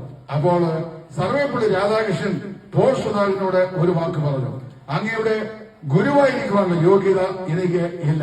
ഒരു പക്ഷേ നിങ്ങൾക്ക് എന്റെ ശിഷ്യനാകാം, പക്ഷേ നിന്റെ ഗുരുവാകാനുള്ള യോഗ്യത എനിക്ക് ഇല്ല. അതിനുശേഷം അദ്ദേഹത്തിന്റെ ഓഫീസിൽ ഗിഡിയൻസ് ഇന്റർനാഷണൽ എന്ന് പറയുന്ന ക്രൈസ്തവ സംഘടന ഇവിടുത്തെ എല്ലാ ഓഫീസുകളിലും ഗവൺമെന്റ് സ്ഥാപനങ്ങളിലും സ്കൂളുകളിലും കോളേജുകളിലും സൗജന്യമായി വിതരണം ചെയ്തിട്ടുള്ള ഗിഡിയോൺസ് ഇന്ത്യയുടെ ഭാഗമായ ഒരു പുതിയ നിയമത്തിന്റെ പ്രതി അതെടുത്ത് ഇദ്ദേഹത്തിന് കൊടുത്തേക്ക് പറഞ്ഞു, ഞാൻ നിങ്ങൾക്ക് അനുധാവനം ചെയ്യാൻ കഴിയുന്ന കൊള്ളാവുന്ന ഒരു ഗുരുവിനെ കാണിച്ചു തരാം. നിങ്ങൾ ഈ പുസ്തകത്തിലെ 4-ാം സുവിശേഷത്തിന്റെ ആദ്യ ഭാഗങ്ങൾ വായിക്കണം എന്ന് പറഞ്ഞ് ഈ പുസ്തകം കൊടുത്തു. പോൾ സുധാകരന്റെ കീഴിൽ കൊടുത്ത് അദ്ദേഹം ഈ പുസ്തകവുമായി വീട്ടിൽ വന്ന് അദ്ദേഹം 4-ാം സുവിശേഷം, യോഹന്നാന്റെ സുവിശേഷം അദ്ദേഹം 1-ാം അധ്യായം മുതൽ വായിച്ചു. 21-ാം അധ്യായം വരെയും വായിച്ചു. ഗുരുവിനെ കണ്ടെത്തുവാൻ അദ്ദേഹത്തിന് കഴിഞ്ഞില്ല. മടങ്ങി അദ്ദേഹം ബഹുമാനായ സർവേപ്പള്ളി രാധാകൃഷ്ണന്റെ അടുക്കൽ വന്നു. അങ്ങേ പറഞ്ഞതുപോലെ ഗുരുവിനെ കണ്ടെത്താൻ സാധിക്കും എന്ന് പറഞ്ഞല്ലോ, പക്ഷേ എനിക്ക് കാണാൻ കഴിഞ്ഞില്ല എന്ന് പറഞ്ഞു. അദ്ദേഹം പറഞ്ഞു, ഒരാവർത്തി കൂടെ പോയി വായിക്കണം, മനസ്സിരുത്തി വായിക്കണം. ചില ആളുകൾ വായിക്കുന്നത് നമ്മുടെ കുർബാന ചൊല്ലുന്ന പോലെ, ഏതാ പിതാവിനും പുത്രനും പരിശുദ്ധ റൂഹായിക്കും സ്തുതി എന്ന് അച്ഛൻ ചൊല്ലിയാൽ ആദ്യം മുതൽ എന്നേക്കും തന്നെ ആമീന്ന് ചൊല്ലാൻ നമ്മൾ കാണാപ്പാടം പഠിച്ചു വെച്ചിരിക്കുക. അതുകൊണ്ട് നമുക്കത് പുസ്തകം ഇല്ലെങ്കിലും ക്രമം ഇല്ലെങ്കിലും എന്ത് ചെയ്യാം, സമാധാനമായിട്ട് ചൊല്ലാം. ഞാൻ മാർത്തോമാ കുടുംബത്തിൽ ജനിച്ചു കൊള്ളുന്നവരും എന്റെ അമ്മ ഓർത്തഡോക്സ് സഭാ വിശ്വാസിയുമായിരുന്നു. രണ്ടുപേരുടെയും തക്സാരി കാണാപ്പാടമാണ്. എന്ന് മാത്രമല്ല, ഒരിക്കലും ഞാന് ഒരു മാർത്തോമാ പള്ളിയില് ഒരു വിവാഹ ശുശ്രൂഷയ്ക്കായി പോകേണ്ടി വന്നു. അവിടുന്ന് ഒരു പയ്യനെ ഇങ്ങോട്ടെടുത്താണ് വിവാഹത്തിന് വേണ്ടി. അവിടെ ചെന്ന് കഴിഞ്ഞപ്പോൾ അച്ഛന് തക്സ ചൊല്ലാൻ അറിയാൻ പറ്റും എന്ന് പറഞ്ഞാൽ ഈണമില്ല. ഞാൻ ആ കൂട്ടത്തിൽ കയറി ഇരുന്ന് ചെയ്തു, ആ തക്സ മുഴുവൻ ചൊല്ലി. അപ്പൊ തക്സ കയ്യിലെങ്കിലും നന്നായിട്ട് കാണാൻ പഠിച്ചപ്പോ എല്ലാവരും അതിശയിച്ചു, എങ്ങനെയാ ഞാന് വേർപാടുകാരുടെ സുവിശേഷനാക്കുന്ന ഞാൻ ഈ തക്സ ചൊല്ലുന്നത്. ഞാൻ പറഞ്ഞു, ഞാൻ അതിനകത്ത് ജനിച്ചു വളർന്നവനാ അല്ലേ, മുല്ലപ്പൂമ്പടി ഏറ്റ് കിടക്കും കല്ലിലും ഉണ്ടാകും നല്ലൊരു സൗരഭ്യം. ഞാനിത് കാണാപ്പാടും അവളൊന്ന് ചൊല്ലി. സൂര്യാണി ചൊല്ലാൻ എനിക്കറിയാം, ഞാൻ ചൊല്ലി. നല്ല ഭംഗിയായിട്ട് വിവാസം ഒഴിയും കഴിഞ്ഞു. അപ്പൊ ചോദിക്കും, നമുക്കതൊക്കെ ചൊല്ലാമോ എന്ന് ചോദിച്ചു. പിന്നെ കിതേറ്റ് എന്ത് ചെയ്യും, ടൈഗർ ഗ്ലാസ് തിന്നും, നമുക്ക് കല്യാണ സൂഴി നടക്കണ്ടേ, ഞാൻ ചൊല്ലി. അപ്പൊ ഞാൻ പറഞ്ഞത്, ഈ 2-ാം ഭാഗം പോയി വായിക്കാൻ പറഞ്ഞു. 2-ാം പ്രാവശ്യവും അദ്ദേഹം വായിച്ചു. പക്ഷേ ഗുരുവിനെ കണ്ടെത്തുവാൻ കഴിഞ്ഞില്ല. നിരാശയിലായി ഈ സർവേപ്പള്ളി രാധാകൃഷ്ണന്റെ അടുക്കൽ വീണ്ടും പോൾ സുധാകർ എത്തിച്ചേർന്നു. അപ്പൊ അദ്ദേഹം പറഞ്ഞു, നിങ്ങള് 1-ാം അധ്യായം 3 പ്രാവശ്യവും 3-ാം അധ്യായം 2 പ്രാവശ്യവും വായിക്കുക, അപ്പോൾ ആ ഗുരുവിനെ കണ്ടെത്താൻ കഴിയും എന്ന് പറഞ്ഞു. അദ്ദേഹം മടങ്ങി വന്നു ശേഷം ഞാനിപ്പോൾ ഉദ്ധരിച്ച വേദഭാഗം യോഹന്നാന്റെ സുവിശേഷം 1-ാം അധ്യായത്തിന്റെ 29-ാമത്തെ വാക്യം അദ്ദേഹം വായിച്ചു. യോഹന്നാൻ തന്റെ അരുമ ശിഷ്യന്മാർ പറയുക, പിറ്റേന്നാൾ കടന്നു പോകുന്ന യേശുവിനെ കണ്ടിട്ട് യോഹന്നാൻ ശിഷ്യന്മാർ പറയുക, കണ്ടാലും ലോകത്തിന്റെ പാപത്തെ ചുമക്കുന്ന ദൈവത്തിന്റെ കുഞ്ഞാണ്. 31-ാം വാക്യം, പിറ്റേന്നാൾ വീണ്ടും കടന്നു പോകുന്ന യേശുവിനെ കണ്ട് ഇതാ ദൈവത്തിന്റെ കുഞ്ഞാട് എന്ന് പറഞ്ഞു. അത് കേട്ടിട്ട് ആ 2 ശിഷ്യന്മാർ അവനെ അനുഗമിച്ചു. അപ്പോൾ അവനെ അനുഗമിച്ചിട്ട് അവനോട് ചോദിച്ചു, ഗുരു നീ എവിടെ പാർക്കുന്നു? ഗുരു അവനെ സംബോധന ചെയ്യാണ്, ഗുരു നീ എവിടെ പാർക്കുന്നു? അവൻ പറഞ്ഞു, വന്ന് കാണുക. നാം വായിക്കുന്നു, ആ രാത്രിയിൽ അവർ അവിടെ ചെന്നു. സമയവും പറഞ്ഞുകൊണ്ട് അപ്പോൾ ഏകദേശം 10-ാം മണി നേരം ആയിരുന്നു. മനസ്സിലാക്കണം, ലോകത്തിലെ ഏറ്റവും അതിശ്രേഷ്ഠനായ ഗുരു, അനുധാവനം ചെയ്യാൻ കഴിയുന്ന ഗുരു, അതിന് യോഗ്യനായ ഗുരു അവൻ ആരാണ്? കർത്താവായ യേശുക്രിസ്തു. ആ യേശുക്രിസ്തുവിനെ ഹൃദയത്തിന്റെ ഉള്ളറയിൽ രക്ഷിതാവും കർത്താവുമായി ഈ പാഠഭാഗം വായിച്ച് ഈ പോൾ സുധാകർ രക്ഷിക്കപ്പെട്ടു. അപ്പൊ ഞാൻ സംശയിക്കുന്ന വിഷയം, പോൾ സുധാകരനെ ഈ വാക്യങ്ങളിലേക്ക് ആനയിച്ച സർവേപ്പള്ളി രാധാകൃഷ്ണൻ നിശ്ചയമായും ഇത് വിശ്വസിച്ച ആളായിരിക്കും. ഇത് ഞാനങ്ങ് വിശ്വസിക്കുക, അല്ലെ പിന്നെ എങ്ങനെ പറഞ്ഞു കൊടുക്കുന്നത്? ഏതായാലും അദ്ദേഹം അത് വിശ്വസിച്ചു. മഹാത്മാഗാന്ധി യേശുക്രിസ്തുവിന്റെ വചനങ്ങളെ ആദരിക്കുകയും വായിക്കുകയും പഠിക്കുകയും വിശ്വസിക്കുകയും രക്തരഹിത സമരാങ്കണത്തിൽ ബ്രിട്ടീഷുകാരെ തുരത്തുവാൻ ഇവിടെ ഇന്ത്യൻ നാഷണൽ കോൺഗ്രസിന് രൂപീകരണം നൽകുവാൻ മഹാത്മാഗാന്ധിയെ പ്രേരിപ്പിക്കുകയും ചെയ്തത് ക്രിസ്തുവിന്റെ വചനങ്ങളായിരുന്നു. അദ്ദേഹം പറയുന്നു, മത്തായി 5, 6, 7 അധ്യായങ്ങളിൽ നസ്രയനായ യേശു ക്രിസ്തു പ്രസംഗിച്ചതായി, അതായത് ആ മല വെച്ച് യേശു ക്രിസ്തു പ്രസംഗിച്ചതായി വിശുദ്ധ മത്തായി രേഖപ്പെടുത്തിയിരിക്കുന്ന ആ 3 അധ്യായങ്ങളിലെ തത്വശാസ്ത്രം പോലെ ഇത്ര ശ്രേഷ്ഠമായ ഒരു തത്വചിന്ത ലോകത്തിലെ ഒരു തത്വശാസ്ത്രിയും ഇന്നുവരെ ഈ ലോകത്തിന് സംഭാവന ചെയ്തിട്ടില്ല. കാരണം ശത്രുക്കളെ സ്നേഹിപ്പാൻ പഠിപ്പിച്ചത് ആരാണ്? ഈ മഹൽ ഗുരുവായ കർത്താവായ യേശു ക്രിസ്തുവാണ്. വിശക്കുന്നവൻ ആഹാരം കൊടുക്കാൻ പറഞ്ഞത് കർത്താവായ യേശു ക്രിസ്തുവാണ്. നിന്റെ വസ്ത്രം ചോദിക്കുന്നവൻ നിന്റെ പുറത്തൂടെ വിട്ടുകൊടുക്കുവാൻ പറഞ്ഞവൻ ആരാണ്? കർത്താവായ യേശുവാണ്. നിന്റെ ചെകിട്ടത്ത് അടിച്ചാൽ മറ്റേ ചെവിടും കൂടെ കാണിച്ചു കൊടുക്കണം എന്നുള്ള തത്വശാസ്ത്രം ലോകത്തിന് പറഞ്ഞു കൊടുത്തത് ആരാണ്? യേശു ക്രിസ്തുവാണ്. അപ്പൊ ലോകം ഇന്ന് വരെ ജന്മം കൊടുത്തിട്ടുള്ള എല്ലാ മഹാ ആചാര്യന്മാരിലും ശ്രേഷ്ഠ ഗുരുക്കന്മാരിലും അതിശ്രേഷ്ഠനായ ഗുരുവാണ് ഇന്ന് രാത്രി ഞാൻ പ്രസംഗിക്കുന്ന നസ്രയനായ യേശു. നിങ്ങൾ മനസ്സിലാക്കണം, അവന് സ്വന്തമായി വീടില്ല, സ്വന്തമായി വാഹനമില്ല, സ്വന്തമായി പാർക്കുവാൻ ഭവനമില്ല, വായിക്കുവാൻ പുസ്തകമില്ല, മരിച്ചാൽ സംസ്കരിക്കപ്പെടുവാൻ സ്വന്തമായി കല്ലറയുമില്ല. പക്ഷെ അവനാരായിരുന്നു? ലോകം ജന്മം കൊടുത്ത ഏറ്റവും അതിശ്രേഷ്ഠനായ ഗുരുവാണ്. അതാണ് അവനെ ആളുകൾ അനുധാവനം ചെയ്തത്. 1812 ഇംഗ്ലീഷ് ആർമിയുമായി ഏറ്റുമുട്ടി ഫ്രഞ്ച് അധിപനായിരുന്ന നെപ്പോളിയൻ ബോണപ്പാർട്ട്. ബൈബിൾ ഈ ചരിത്രം നിങ്ങൾക്ക് ഇവിടുത്തെ വിശ്വചരിത്രത്തിൽ വായിച്ച് മനസ്സിലാക്കാൻ സാധിക്കും. ഇപ്പോൾ പല ആളുകളും വേദപുസ്തകത്തിൽ നിന്ന് പ്രാപിക്കുന്നതിന് പകരം ഗൂഗിളിൽ നിന്ന് പ്രാപിക്കുന്നവരാണ്. അപ്പൊ ഗൂഗിളിൽ നിന്ന് പ്രാപിക്കുക വളരെ എളുപ്പമാണ്. ഇതിനകത്ത് കൃത്യമായിട്ട് എഴുതിയിട്ടുണ്ട്. അപ്പൊ ഗൂഗിളിൽ നിങ്ങൾ www എന്ന് അടിച്ചിട്ട് ഡോട്ട് വിട്ടിട്ട് അറിയാവുന്നവര് Napoleon Bonaparte is life history എന്ന് അടിച്ചു കൊടുത്തു കഴിഞ്ഞാൽ ഇതെല്ലാം കൂടെ ചാടി ഒരു സെക്കൻഡ് കൂടി ഇങ്ങ് വരും. അപ്പൊ വരും അദ്ദേഹത്തിന്റെ അദ്ദേഹം എവിടെ ജനിച്ചു, അദ്ദേഹം എങ്ങനെയുള്ള ഒരു ബാല്യകാല ജീവിതമാണ് ചെയ്തത്, അദ്ദേഹം എവിടെയാണ് സ്കൂൾ വിദ്യാഭ്യാസം ചെയ്തത്, അദ്ദേഹത്തിന്റെ മാതാപിതാക്കളായ ആരായിരുന്നു, ഭാര്യയായിരുന്നു, മക്കളാരായിരുന്നു, അദ്ദേഹത്തിന്റെ സഹോദരങ്ങൾ ആരൊക്കെയായിരുന്നു, അദ്ദേഹം എങ്ങനെയാണ് ഫ്രഞ്ച് പട്ടാളത്തിൽ ചേർന്നത്, എങ്ങനെയാണ് ഫ്രഞ്ച് പട്ടാളത്തിന്റെ അധിപനായി അദ്ദേഹം മാറിയത്, എങ്ങനെയാണ് അദ്ദേഹം ഇംഗ്ലീഷ് ആർമിയുമായി ഏറ്റുമുട്ടിയത്, ഈ കാര്യങ്ങളെല്ലാം അക്കമിട്ട് എണ്ണി ചരിത്ര രേഖയായി അവിടെ രേഖപ്പെടുത്തിയിട്ടുണ്ട്. അത് വായിച്ച് മനസ്സിലാക്കിയാൽ മതി. 1812 ഒരു ഏപ്രിൽ മാസത്തിൽ വളരെ പ്രശാന്തമായ കാലാവസ്ഥയുടെ ഒരു സമയത്ത് ഇംഗ്ലീഷ് ആർമിയുമായി ഫ്രഞ്ച് അധിപനായ നെപ്പോളിയൻ ബോണപ്പാർട്ട് ഏറ്റുമുട്ടി. അദ്ദേഹം പറഞ്ഞു, we will deploy the infantry there, the artillery there and the cavalry there. കരസേനയും കുതിരസേനയും എല്ലാം നമ്മൾ എന്ത് ചെയ്യും? ഇവിടെയും അവിടെയുമായിട്ടെല്ലാം അവിടെ നമ്മള് ഡിപ്ലോയ് ചെയ്യും. യുദ്ധത്തിൽ നാം ജയിക്കും. കാരണം അറിയാമോ, യുദ്ധത്തിൽ ഞാൻ ജയിക്കും. അവന്റെ നെറ്റിയില് അതേ ഒരു പട്ടവും എഴുതി വെച്ചിരുന്നു. അതിങ്ങനായിരുന്നു, I am that I am. ഞാനാകുന്നവൻ ഞാനാകുന്നു. ഫ്രഞ്ച് ആർമിയുടെ ഏറ്റവും അതിശ്രേഷ്ഠനായിരുന്ന അധികായനായിരുന്ന ഈ പട്ടാള മേധാവി ദൈവം തമ്പുരാന്റെ പേരെടുത്ത് അവന്റെ നെറ്റിയിൽ എഴുതി വെച്ചു, I am that I am. പക്ഷെ അദ്ദേഹത്തിന്റെ കമാൻഡിംഗ് ഓഫീസർ അല്പം വിവേകമുള്ള ആളായിരുന്നു.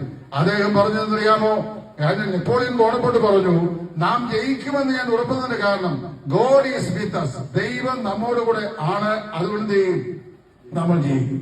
അപ്പോൾ അദ്ദേഹത്തിന്റെ കമാൻഡിംഗ് ഓഫീസർ പറഞ്ഞു, അങ്ങ് പറഞ്ഞ കാര്യം ശരിയാ, ദൈവം നമ്മോടുകൂടെ ഉണ്ട്, അതുകൊണ്ട് നമുക്ക് ജയിക്കാം. പക്ഷേ ഒരു കാര്യം കൂടി ശ്രദ്ധിക്കണം, തുല്യ പ്രാധാന്യമായ മറ്റൊരു വിഷയമാണ് നാം ദൈവത്തോടുകൂടെയാണോ ഈ യുദ്ധം ചെയ്യുന്നത് എന്നുള്ളത് ശ്രദ്ധിക്കണം. ആ യുദ്ധത്തിൽ 1812 ഏപ്രിൽ മാസം 10 എനിക്ക് തോന്നുന്നു, ഓർമ്മ ശരിയാണെങ്കിൽ ദയനീയമായ നിലയിൽ ഇംഗ്ലീഷ് ആർമിയുമായി ഏറ്റുമുട്ടി നെപ്പോളിയൻ ബോണപ്പാർട്ട് പരാജയപ്പെട്ടു. അദ്ദേഹത്തെ വിശ്വപ്രസിദ്ധമായ സെയിന്റ് ഹെലീന ദ്വീപസമൂഹത്തിലേക്ക് നാടുകടത്തി. അദ്ദേഹത്തിന്റെ 4 ജനറൽമാരും അദ്ദേഹത്തെ തള്ളിപ്പറഞ്ഞു. ഏകാന്തതയുടെ തടവറയിൽ സെയിന്റ് ഹെലീന ദ്വീപസമൂഹത്തിൽ അദ്ദേഹം നിരാശയുടെ നീർച്ചുഴിയിൽ അകപ്പെട്ട് ആകെ ആശനഷ്ടപ്പെട്ടവനായി ഒറ്റപ്പെട്ടവനായി കഴിയുമ്പോൾ അദ്ദേഹം വിലപിച്ചു ഒടുങ്ങിന് പറഞ്ഞു, ചരിത്രത്തിന്റെ രേഖയാണ്, ശ്രദ്ധിക്കണം. അദ്ദേഹത്തിന്റെ സ്ത്രീയന്മാരുടെ സഹതടവുകാരോട് പറയുകയാണ്, എനിക്ക് ചരിത്രത്തിലൊരു പുരുഷ കേസരിയെ അറിയാം. ഞാനും കൈസറും ചാലമിനും ഈ രൂക്ഷമായ വിപ്ലവങ്ങൾ കൊണ്ട്, അതായത് ഞങ്ങളുടെ വാളിന്റെ ശക്തി കൊണ്ട്, സൈന്യ വിന്യാസം കൊണ്ട് ലോക സാമ്രാജ്യങ്ങളെ ഞങ്ങൾ വെട്ടിപ്പിടിച്ചു. സൈന്യ വിന്യാസം കൊണ്ട് ലോക സാമ്രാജ്യങ്ങളെ ഞങ്ങൾ സടകുടവിറപ്പിച്ചു. വിപ്ലവം ഞങ്ങൾ ഉണ്ടാക്കി. അനേക ആളുകളുടെ രക്തം ചൊരിഞ്ഞു. ജനലക്ഷങ്ങളെ ഞങ്ങൾ അരിഞ്ഞു വീഴ്ത്തി. ഞങ്ങൾ ഞങ്ങളുടെ ഈ സാമ്രാജ്യങ്ങളെല്ലാം ഞങ്ങളുടെ സാമ്രാജ്യ സേനയോട് കൂട്ടിച്ചേർത്തു.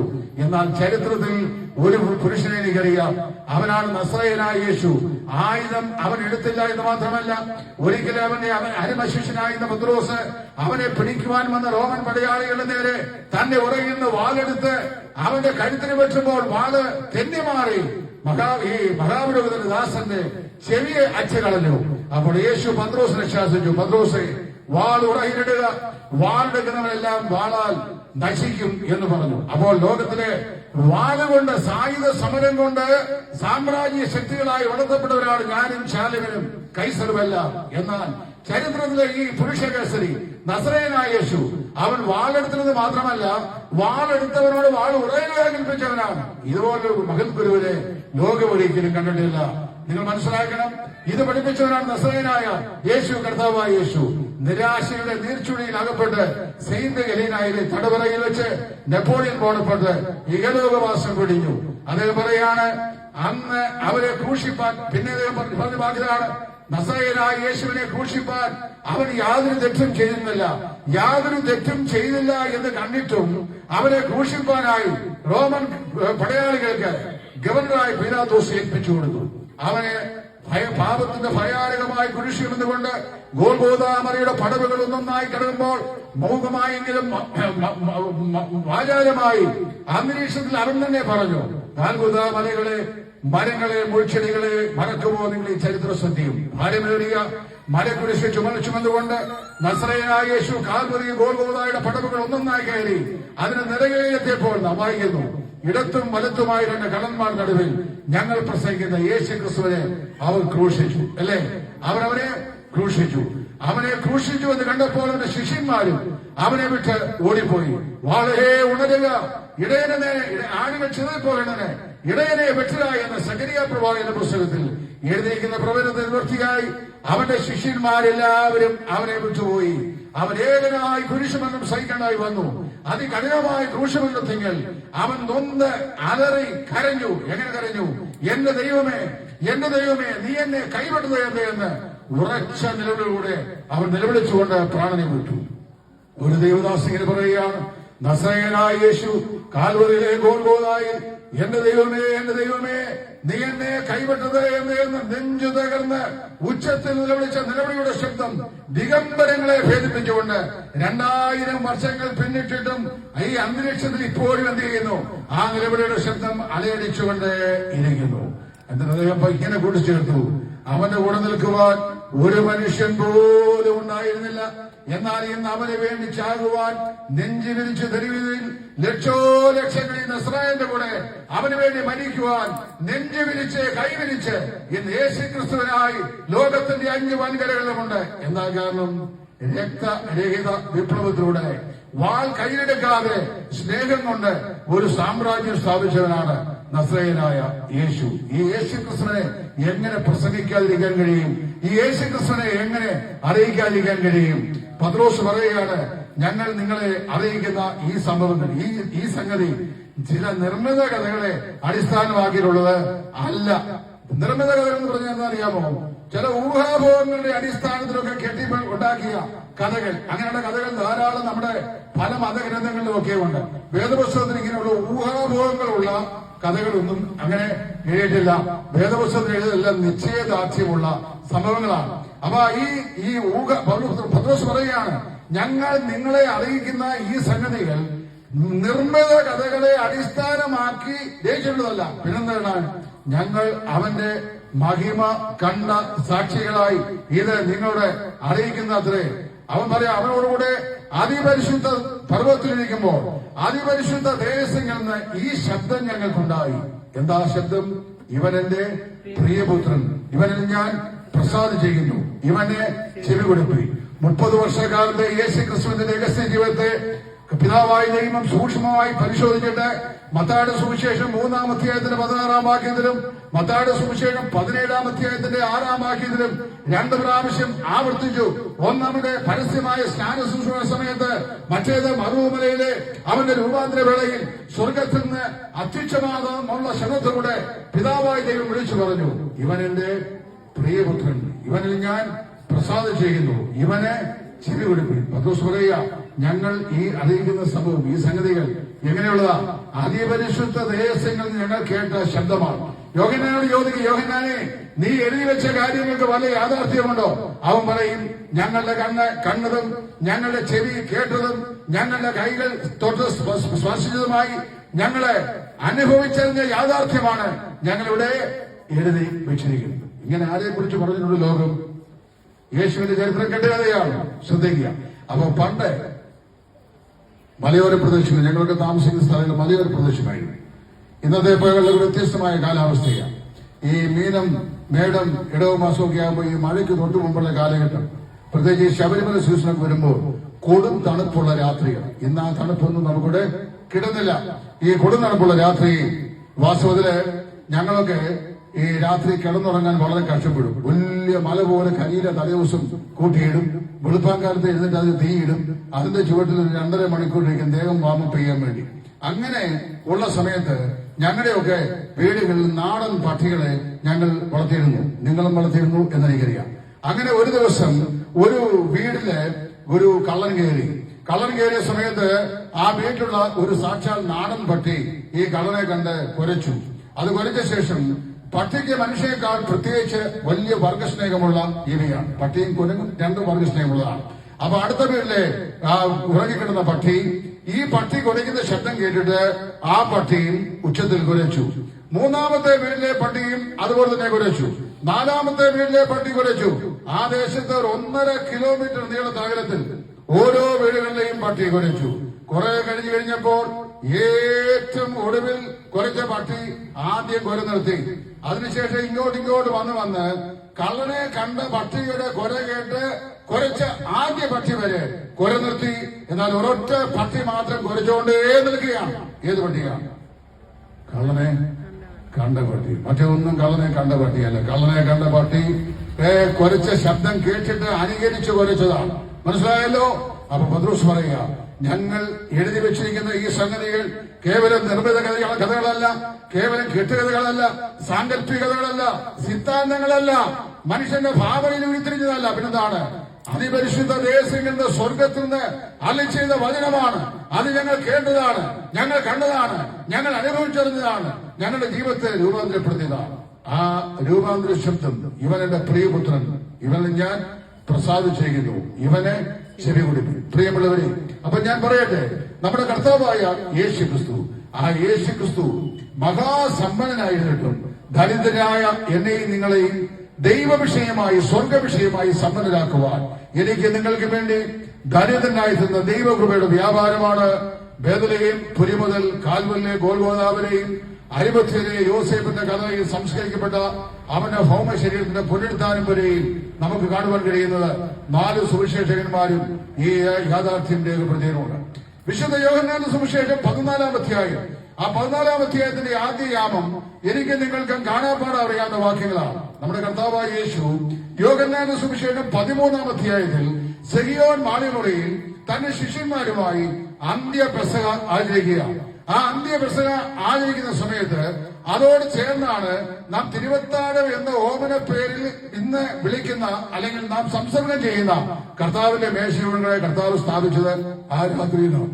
അവിടെ വെച്ച് യേശു തന്നിൽ വിശ്വസിക്കാത്ത യഹൂദന്മാരെ നോക്കിയിട്ട് ഇപ്രകാരം പറഞ്ഞു, ഞാൻ പോവുകയാണ്, ഞാൻ പോകുന്ന സ്ഥലം ഏത് എന്ന് നിങ്ങൾ അറിയുന്നില്ല, ഞാൻ പോകുന്ന സ്ഥലം ഏത് എന്ന് നിങ്ങൾ അറിയുന്നില്ല, അവിടേക്ക് വരുവാൻ നിങ്ങൾക്ക് കഴിയുകയുമില്ല. നിങ്ങൾ ശ്രദ്ധിക്കണം, യോഹന്നാന്റെ സുവിശേഷത്തിൽ സെഹിയോൻ മാളികമുറിയിൽ യേശുക്രിസ്തു ശിഷ്യന്മാരുമായി അന്ത്യ അത്താഴം കഴിച്ച ശേഷം യേശു തന്നെ വിശ്വസിക്കാത്ത യഹൂദന്മാർ പറയുകയാണ്, ഞാൻ പോകുകയാണ്, ഞാൻ പോകുന്ന സ്ഥലം ഏതാണെന്ന് നിങ്ങൾ അറിയുന്നില്ല, അവിടേക്ക് വരുവാൻ നിങ്ങൾക്ക് കഴിയുകയുമില്ല. കാരണം യേശുവിൽ വിശ്വസിക്കാത്ത യഹൂദന്മാരാണ്. തിരിഞ്ഞ് കർത്താവ് ശിഷ്യന്മാരോട് പറഞ്ഞു, ഞാൻ എവിടേക്ക് പോകുന്നു എന്ന് നിങ്ങൾ അറിയുന്നു, എന്നാൽ അവിടേക്ക് വരുവാൻ ഇപ്പോൾ നിങ്ങൾക്ക് കഴിയുകയില്ല. ഞാൻ എവിടെ പോകുന്നു എന്ന് നിങ്ങൾ അറിയുന്നു, എന്നാൽ അവിടേക്ക് വരുവാൻ നിങ്ങൾക്ക് ഇപ്പോൾ കഴിയില്ല, പിന്നത്തേതിൽ നിങ്ങൾ അവിടെ വരും എന്ന് പറഞ്ഞു. ഇത് കേട്ടപ്പോൾ ശിഷ്യന്മാർക്ക് ആകപ്പാടെ ഒരു മാനസികമായ വിഭ്രാന്തി ഉണ്ടായി. ശിഷ്യന്മാർ അന്യോന്യം സംസാരിച്ചു, ഇവൻ എന്താണ് ഇങ്ങനെ പറയുന്നത്?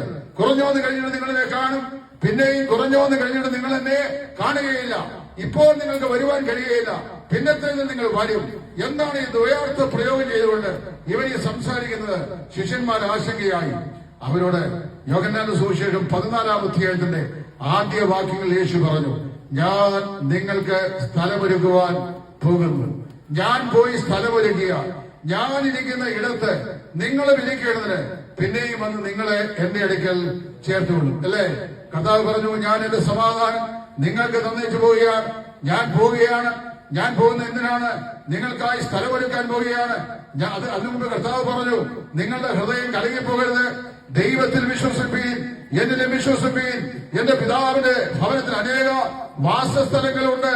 അതില്ലായിരുന്നെങ്കിൽ ഞാൻ നിങ്ങളോട് പറയുമായിരുന്നു, ഞാൻ നിങ്ങൾക്ക് സ്ഥലമൊരുക്കുവാൻ പോകുന്നു. ഞാൻ പോയി സ്ഥലമൊരുക്കിയാൽ ഞാനിരിക്കുന്ന അതേ ഇടത്തിൽ നിങ്ങൾ ഇരിക്കേണ്ടതിന് പിന്നെയും വന്ന് നിങ്ങളെ എന്റെ അടുക്കൽ ചേർത്തുകൊള്ളു. ഇന്ന് രാത്രിയിൽ ഈ യേശുക്രിസ്തുവിനെ അനുഗമിപ്പാൻ ഞങ്ങൾ നിങ്ങളെ നിർദ്ദേശിക്കുന്നതിന് അടിസ്ഥാനപരമായ 5 കാരണങ്ങൾ കമ്മിവാര്യം പോലെ പറഞ്ഞെന്റെ വാക്കുകൾ ലഭിക്കാൻ ഞാൻ ആഗ്രഹിക്കുകയാണ്. നമ്പർ 1, കർത്താവായ യേശു ക്രിസ്തു നൽകുന്ന സന്തോഷം സമ്പൂർണമാണ്. കർത്താവായ യേശു നൽകുന്ന സന്തോഷം സമ്പൂർണമാണ്. തന്റെ ശിഷ്യന്മാരോട് യേശു പറഞ്ഞു, നിങ്ങളുടെ സന്തോഷം സമ്പൂർണമാകേണ്ടതിനത്രേ ഞാൻ വന്നിരിക്കുന്നത്. ഇന്ന് ഏത് മനുഷ്യന്റെയും ഹൃദയത്തിൽ ദൈവത്തെ കൊണ്ടല്ലാതെ മറ്റാരെ കൊണ്ട് നിറയ്ക്കാൻ കഴിയാത്ത ഒരു അസന്തുഷ്ടി അല്ലെങ്കിൽ ഒരു അസംതൃപ്തി ഏത് മനുഷ്യന്റെയും ഹൃദയത്തിൽ ശൂന്യതയായി അവശേഷിക്കുന്നു. അത് ദൈവത്തെ കൊണ്ട് മാത്രമേ നിറയ്ക്കുവാൻ സാധിക്കുകയുള്ളൂ. മതകർമ്മങ്ങളെ കൊണ്ട് സാധിക്കുകയില്ല, കുംഭസാരം കൊണ്ട് സാധിക്കുകയില്ല, കൂദാശകൾ കൊണ്ട് സാധിക്കുകയില്ല, ദാനധർമ്മങ്ങൾ കൊണ്ട് സാധിക്കുകയില്ല, മതത്തിന്റെ ആചാരങ്ങൾ അനുഷ്ഠിക്കുന്നതുകൊണ്ട് സാധിക്കത്തില്ല. ലോകത്തിൽ മനുഷ്യന്റെ യാതൊരു സൽപ്രവർത്തികൾ കൊണ്ടും മനുഷ്യന്റെ യാതൊരു പുണ്യ തീർത്ഥങ്ങൾ കൊണ്ടും പുണ്യകർമ്മങ്ങൾ കൊണ്ടും ആ വിടവ് നികത്താനായിട്ട് സാധിക്കുകയില്ല. ദൈവത്തെ കൊണ്ട് മാത്രമേ ആ വിടവ് നികത്താൻ സാധിക്കുകയുള്ളൂ. കർത്താവ് പറഞ്ഞു, നിങ്ങളുടെ സന്തോഷം പൂർണ്ണമാകേണ്ടതിനാണ് ഞാന് വന്നിരിക്കുന്നത്. കർത്താവായ യേശു നൽകുന്ന സന്തോഷം എങ്ങനെയുള്ളതാണ്? അത് സമ്പൂർണമായ സന്തോഷമാണ്. യേശു ക്രിസ്തു ഒരുവന്റെ ഹൃദയത്തിൽ വന്നു കഴിഞ്ഞാൽ, സക്കായിയുടെ വീട്ടിൽ യേശു വന്നു. അവൻ ചുങ്കക്കാരനാണ്, നാട്ടുകാരനെ മുഴുവൻ പിടിച്ചു പറിക്കുന്നവനാണ്. അവൻ യേശുവിനെ കണ്ടെത്തി. യേശു അവനെ കൂട്ടിക്കൊണ്ട് യേശു അവന്റെ വീട്ടിൽ വന്നു. അവന്റെ വീട്ടിൽ വന്ന് പറയുകയാണ്, ഇന്ന് മുതൽ ഈ വീടിന് രക്ഷ വന്നിരിക്കുന്നു. യേശു ആ വീട്ടിൽ വന്നതുകൊണ്ട് അവരെന്ത് ചെയ്തു? അത്യന്തം സന്തോഷിച്ചു എന്നാണ് നാം വായിക്കുന്നത്. പ്രിയമുള്ളവരെ, ഒരു മനുഷ്യന്റെ ജീവിതത്തില് കർത്താവായ യേശു രക്ഷിതാവായി ജനിക്കുമ്പോഴാണ് ഒരു മനുഷ്യന്റെ ജീവിതത്തിൽ സന്തോഷം കൊണ്ട് അവന്റെ ഹൃദയം നിറയുന്നത്. അല്ലേ? കർത്താവിന്റെ ശിഷ്യന്മാര് പോയി ഭൂതങ്ങളെ പുറത്താക്കി ശാസിച്ചു. അവ ഭൂതങ്ങളൊക്കെ പുറത്താകുന്നവരുടെ പ്രാർത്ഥനയിൽ അവർ വളരെ സന്തോഷത്തോടെ യേശുവിനെ വന്ന് പറഞ്ഞു, കർത്താവെ, ഭൂതങ്ങളും എന്ത് ചെയ്യുന്നു? ഞങ്ങളെ അനുസരിക്കുന്നു, അവ ഞങ്ങൾക്ക് കീഴ്പ്പെടുന്നു, അവയെ നിങ്ങൾ ശാസിക്കുമ്പോൾ വിട്ടുപോകുന്നു. കർത്താവ് പറഞ്ഞു, ഭൂതങ്ങൾ നിങ്ങൾക്ക് കീഴ്പ്പെടുന്നതല്ല, പിന്നെ നിങ്ങളുടെ പേര് സ്വർഗത്തിൽ എഴുതിക്കുന്നത് അത്രയെ നിങ്ങൾ സന്തോഷിപ്പീൻ. ഇന്ന് രാത്രി എന്നെ കേൾക്കുന്ന ബഹുമാനപ്പെട്ട സഹോദരി സഹോദരന്മാരെ, ഞാൻ ചോദിക്കട്ടെ, കർത്താവിന്റെ നാമത്തിൽ പല അനുഭവങ്ങളും പറയാൻ നിങ്ങൾക്കുണ്ടായിരിക്കാം. പക്ഷെ അതൊന്നും നിങ്ങളുടെ ജീവിതത്തിന്റെ ആത്യന്തികമായ അർത്ഥത്തിലേക്ക് നിങ്ങളെ കൂട്ടിക്കൊണ്ടുവരുന്നില്ല. നിങ്ങളുടെ ജീവിതത്തിന്റെ സന്തോഷം ശരിയായ നിലയിൽ അത് പൂർണ്ണമാകുവാൻ ദൈവം ആഗ്രഹിക്കുന്ന നിലയിലേക്ക് നിങ്ങളുടെ ഹൃദയത്തിന്റെ സന്തോഷം നിറഞ്ഞു കവിയുവാൻ ഇന്ന് രാത്രിയിൽ യേശു ക്രിസ്തുവിനെ നിങ്ങളുടെ ജീവിതത്തിന്റെ രക്ഷിതാവും കർത്താവുമായി നിങ്ങൾ എന്ത് ചെയ്യണം? നിങ്ങൾ കൈകൊള്ളണം. നിങ്ങൾ പറയുമായിരിക്കും, ഞാൻ ക്രൈസ്തവ പശ്ചാത്തലം ജനിച്ചവനാണ്, എന്റെ മാതാപിതാക്കളുടെ കൈവെപ്പ് ഞാൻ വാങ്ങിച്ചവനാണ്, മാമോദിസ ഏറ്റവനാണ്, പള്ളിയിൽ പോകുന്നവനാണ്, വേദപുസ്തകം വായിക്കുന്നവനാണ്, കുർബാനയുടെ ദക്സായെല്ലാം ചൊല്ലുന്നവനാണ്, നേർച്ച കാഴ്ചകൾ കൃത്യമായി കൊടുക്കുന്നവനാണ്, കുംഭസാരങ്ങളെ അനുഷ്ഠിക്കുന്നവനാണ്, കൂദാശകൾ കൈകൊള്ളുന്നവനാണ്. ശരിയാ, ഇതെല്ലാം ശരിയാണെങ്കിലും ഒരു കാര്യം മനസ്സിലാക്കണം, കർത്താവായ യേശുവിനെ നിങ്ങളുടെ ഹൃദയത്തിൽ രക്ഷിതാവും കർത്താവുമായി നിങ്ങൾ കൈക്കൊള്ളുന്നില്ല എങ്കിൽ ഈ ചെയ്ത യാതൊന്നും കൊണ്ടും 4 കാശിന്റെ പ്രയോജനം ഉണ്ടാവുകയില്ല. അതുകൊണ്ട് ഏറ്റവും പ്രധാനപ്പെട്ട ആവശ്യം എന്താണ്? കർത്താവായ യേശുവിനായി നിങ്ങളുടെ ഹൃദയം സമർപ്പിച്ച് ദൈവം നിങ്ങളുടെ ഹൃദയത്തിൽ രക്ഷയുടെ സന്തോഷം നിറയ്ക്കുവാൻ ഇന്ന് രാത്രിയിൽ ആഗ്രഹിക്കുന്നു. കർത്താവിന്റെ സന്തോഷം സമ്പൂർണ്ണമാണ്. 2, യേശു ക്രിസ്തു നൽകുന്ന സമാധാനം അത് ശാശ്വതമാണ്. കർത്താവിന്റെ ശിഷ്യന്മാർ പറഞ്ഞു, ഞാൻ എന്റെ സമാധാനം നിങ്ങൾക്ക് തന്നു, ലോകം തരുന്നത് പോലെ അല്ല. നമ്മുടെ ഇവിടുത്തെ ആധുനിക തലമുറയിലെ യുവാക്കന്മാര് ഈ നാളുകളിൽ സന്തോഷവും സംതൃപ്തിയും സമാധാനവും കണ്ടെത്തുന്നത് എങ്ങനെയാണെന്നറിയാമോ? പഞ്ചസാര തരി പോലെ അതിസൂക്ഷ്മമായ വെളുത്ത ഒരു തരി MDMA എന്നാണ് അറിയപ്പെടുന്നത്. കഴിഞ്ഞ ദിവസം നമ്മുടെ INS വിക്രാന്ത് എന്ന് തോന്നുന്നു ഇവിടുത്തെ ഇന്ത്യൻ നേവി ഇവിടുത്തെ നമ്മുടെ ഈ ഇന്ത്യൻ മഹാസമുദ്രം നടത്തിയ പരിവേഷണത്തിൽ 2635 കിലോ ഇതാ പിടിച്ചത്. ഹാഷീഷും മറ്റ് മയക്കുമരുന്നുകളും കണ്ടുകെട്ടി. മനസ്സിലായി, വിദേശ രാജ്യങ്ങൾ വരിക അവരുടെ യുവാക്കന്മാർക്ക് കൊടുക്കാൻ സന്തോഷമുണ്ടാകാനായിട്ട്. ഇത് കഴിച്ചു കഴിഞ്ഞാൽ അന്തരീക്ഷത്തിൽ കൂടി പറക്കുന്ന അനുഭവം അല്പസമയത്ത് ഉണ്ടാകും എന്നാണ് പറയുന്നത്. കുറെ കഴിയുമ്പോൾ ഇതിന്റെ അടിമയായി തീരുന്നവരെയും സാക്ഷാൽ പറന്നു തന്നെ പോകും. ഒരു നല്ല ജീവിതാന്ത്യം പ്രാപിക്കാൻ പോലും സാധിക്കാത്ത അവസ്ഥയിലേക്ക് വരും. കർത്താവ് പറയുകയാണ്, ലോകം തരുന്നത് പോലെയല്ല എന്റെ സമാധാനം ഞാൻ നിങ്ങൾക്ക് തരുന്നത്. ലോകം തരുന്ന സമാധാനം ശാശ്വതമല്ല. മദ്യം നൽകുന്ന സമാധാനം ശാശ്വതമല്ല. ബീഡി, സിഗരറ്റ്, കഞ്ചാവ്, മരിജുവാന, MDMA ഇത് നൽകുന്ന സമാധാനം ശാശ്വതമല്ല.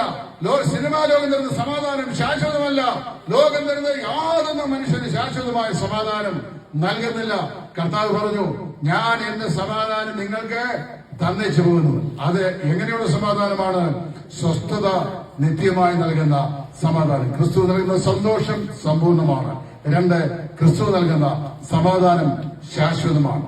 3, കർത്താവായ യേശു ക്രിസ്തു നൽകുന്ന തേജസ് തന്റെ തേജസ്സാണ്. ഇവിടെ കർത്താവ് പറഞ്ഞു, ഞാൻ പോയി സ്ഥലമൊരുക്കിയാൽ ഞാൻ ഇരിക്കുന്ന ഇടത്ത് നിങ്ങൾ ഇരിക്കേണ്ടതിന് പിന്നെയും വന്ന് നിങ്ങളെ എന്റെ അടുക്കൽ ചേർത്തുകൊള്ളൂ. തന്നോടൊപ്പം തേജസ്, തന്നോടൊപ്പം പദവി.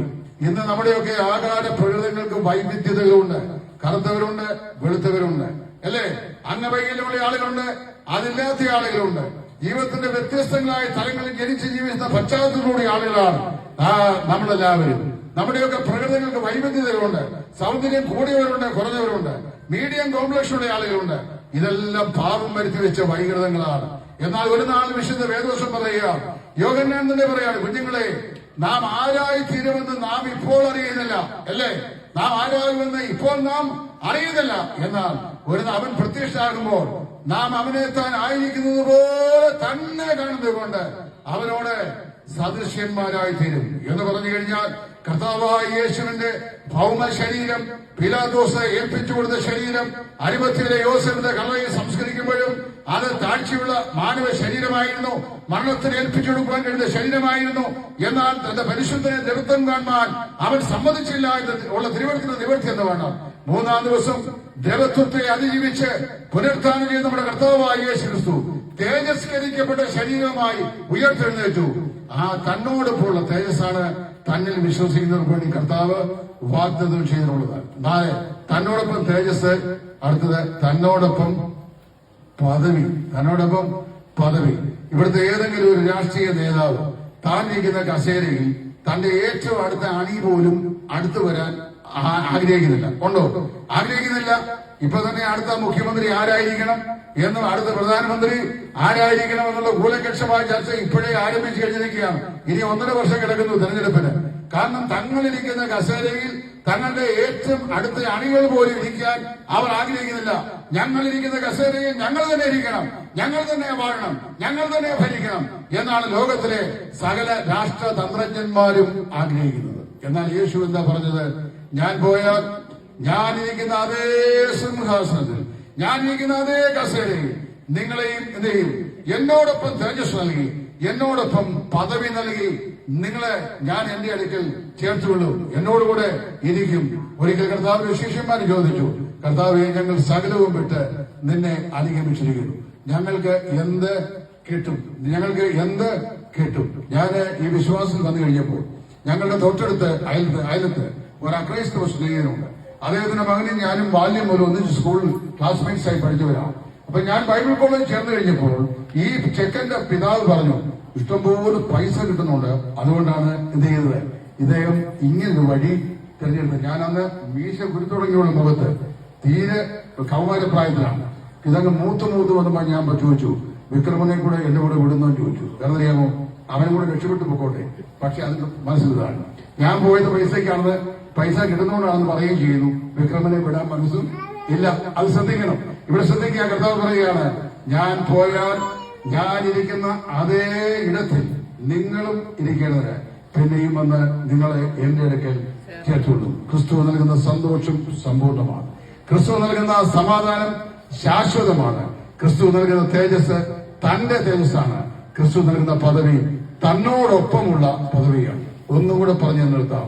ക്രിസ്തു നൽകുന്ന പ്രത്യാശ അത് ഒരിക്കലും വർണ്ണിക്കാൻ കഴിയാത്ത അവർണ്ണനീയമായ നിത്യമായ പ്രത്യാശയാണ്. ഇന്ന് മനുഷ്യൻ തന്റെ ജീവിതത്തിൽ കാട്ടിക്കൊടുന്ന സകല കോപ്രായങ്ങളുടെയും കാരണം എന്താണ്?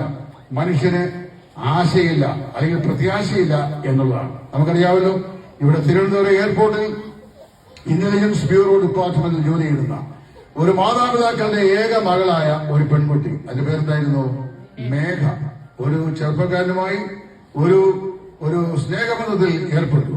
ഒരേ സമയത്ത് രണ്ട് പെൺകുട്ടികളെ പ്രേമിക്കുകയും അതേ സമയത്ത് മറ്റേ പെൺകുട്ടിയെ വിവാഹം കഴിക്കുവാൻ ഈ പെൺകുട്ടിയുടെ ശമ്പളം മുഴുവൻ പിടുങ്ങുകയും ചെയ്ത ഒരു വഞ്ചകനായ യുവസ്നേഹിതൻ മലപ്പുറംകാരനാണ്.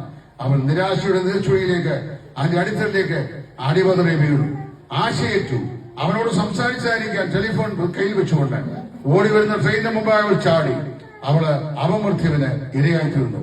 നിരാശ മനുഷ്യനെ പിടികൂടുമ്പോഴാണ് ആത്മഹത്യാ പ്രേരണ മനുഷ്യന് ഉണ്ടാകുന്നത്. നിരാശ മനുഷ്യന്റെ ജീവിതത്തിൽ തളം കെട്ടുമ്പോഴാണ് ഇനി ജീവിക്കണ്ട എന്നുള്ള തീരുമാനം മനുഷ്യനെത്തുന്നത്. അങ്ങനെ എത്രയോ ആളുകൾ ആത്മഹത്യ ചെയ്യുന്നു. ചില കയറി തൂങ്ങുന്നു, ചില ട്രാൻസ്ഫോമറിൽ പിടിക്കുന്നു, ചില നദികളിൽ ചാടിച്ചാകുന്നു, വേറെ ചില ട്രെയിനിന്റെ മുമ്പാകെ ചാടിച്ചാകുന്നു. നമുക്കറിയാമല്ലോ, തൊടുപുഴ ഏറ്റുമാനൂർ സ്വദേശിയായിരുന്ന ഷൈനിയും രണ്ട് പിഞ്ച് ബാലികമാരും കൂടി ഒന്നിച്ച് ട്രെയിനിന്റെ മുമ്പാകെ ചാടി ആത്മാഹുതി ചെയ്തു. ജീവിതത്തിന്റെ സകലയാശയും നഷ്ടപ്പെട്ട് ഇനി ഒരടി പോലും മുമ്പോട്ട് പോകാൻ കഴിയുകയില്ല, എന്റെ ജീവിതം കൊണ്ടൊരു പ്രയോജനമില്ല, എന്നെ ഒരിക്കലും ഇനി ആർക്കും എന്നെ നന്നാക്കാൻ, എന്നെ ശരിപ്പെടുത്താൻ കഴിയുകയില്ല, എന്റെ ലക്ഷ്യബോധമെല്ലാം നഷ്ടപ്പെട്ടിരിക്കുന്നു എന്ന് പറഞ്ഞ് നിരാശയുടെ നീർച്ചുഴിയിലേക്ക് അടിമോദനം വീഴുമ്പോൾ നമുക്ക് വിവരിക്കാനാവാത്തതിലുള്ള നഷ്ടം മനുഷ്യ മനസ്സുണ്ടാകും. മനുഷ്യൻ എന്തും കാണിച്ചു കളയും. ഇതാണ് മനുഷ്യന്റെ മനസ്സിന്റെ പ്രകൃതം എന്ന് പറയുന്നത്. അങ്ങനെയാണ് ഈ ആത്മഹത്യ ചെയ്യുന്നവരൊക്കെ ചെയ്യുന്നത്. പക്ഷെ ആത്മഹത്യ ഒന്നും ഇതിനൊന്നും ഒരു പരിഹാരം അല്ല എന്ന് മനസ്സിലാക്കണം. ആത്മഹത്യയല്ല, നമ്മൾ ജീവിച്ച് കാണിക്കുകയാണ് ചെയ്യേണ്ടത്. ഏത് പ്രതിസന്ധിയെ അഭിനയിക്കാൻ സാധിക്കണം.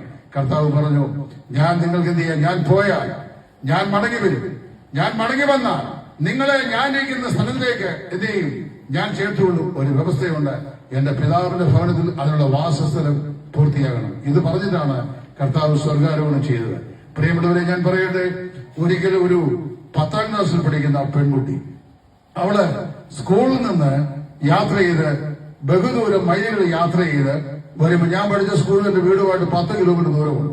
10 കിലോമീറ്റർ ദൂരത്തിലുള്ള ആ സ്കൂളിൽ ഒരു കെട്ട് പുസ്തകം തോളിൽ ചുമട് പോലെ വെച്ചുകൊണ്ടാണ് നടന്നാണ് ഞാൻ പോയി പഠിച്ചുകൊണ്ടിരുന്നത്.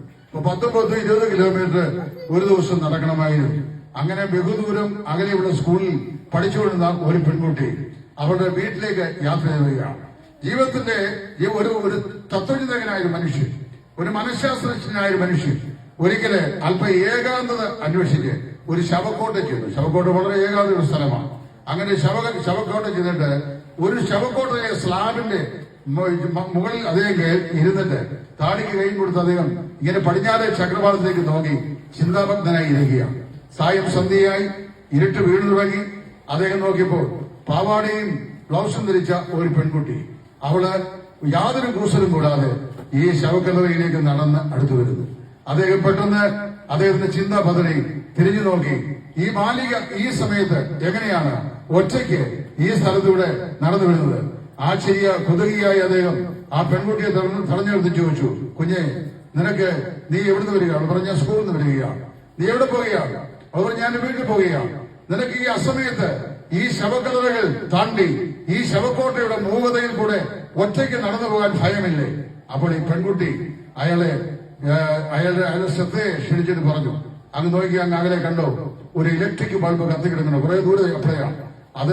അവിടെ വീടിന്റെ മുറ്റത്തിലൊക്കെ ഒരു മാവിന്റെ കൊമ്പിൽ ഒരു ഇലക്ട്രിക് ബൾബ് തൂങ്ങിക്കിടക്കുന്നു.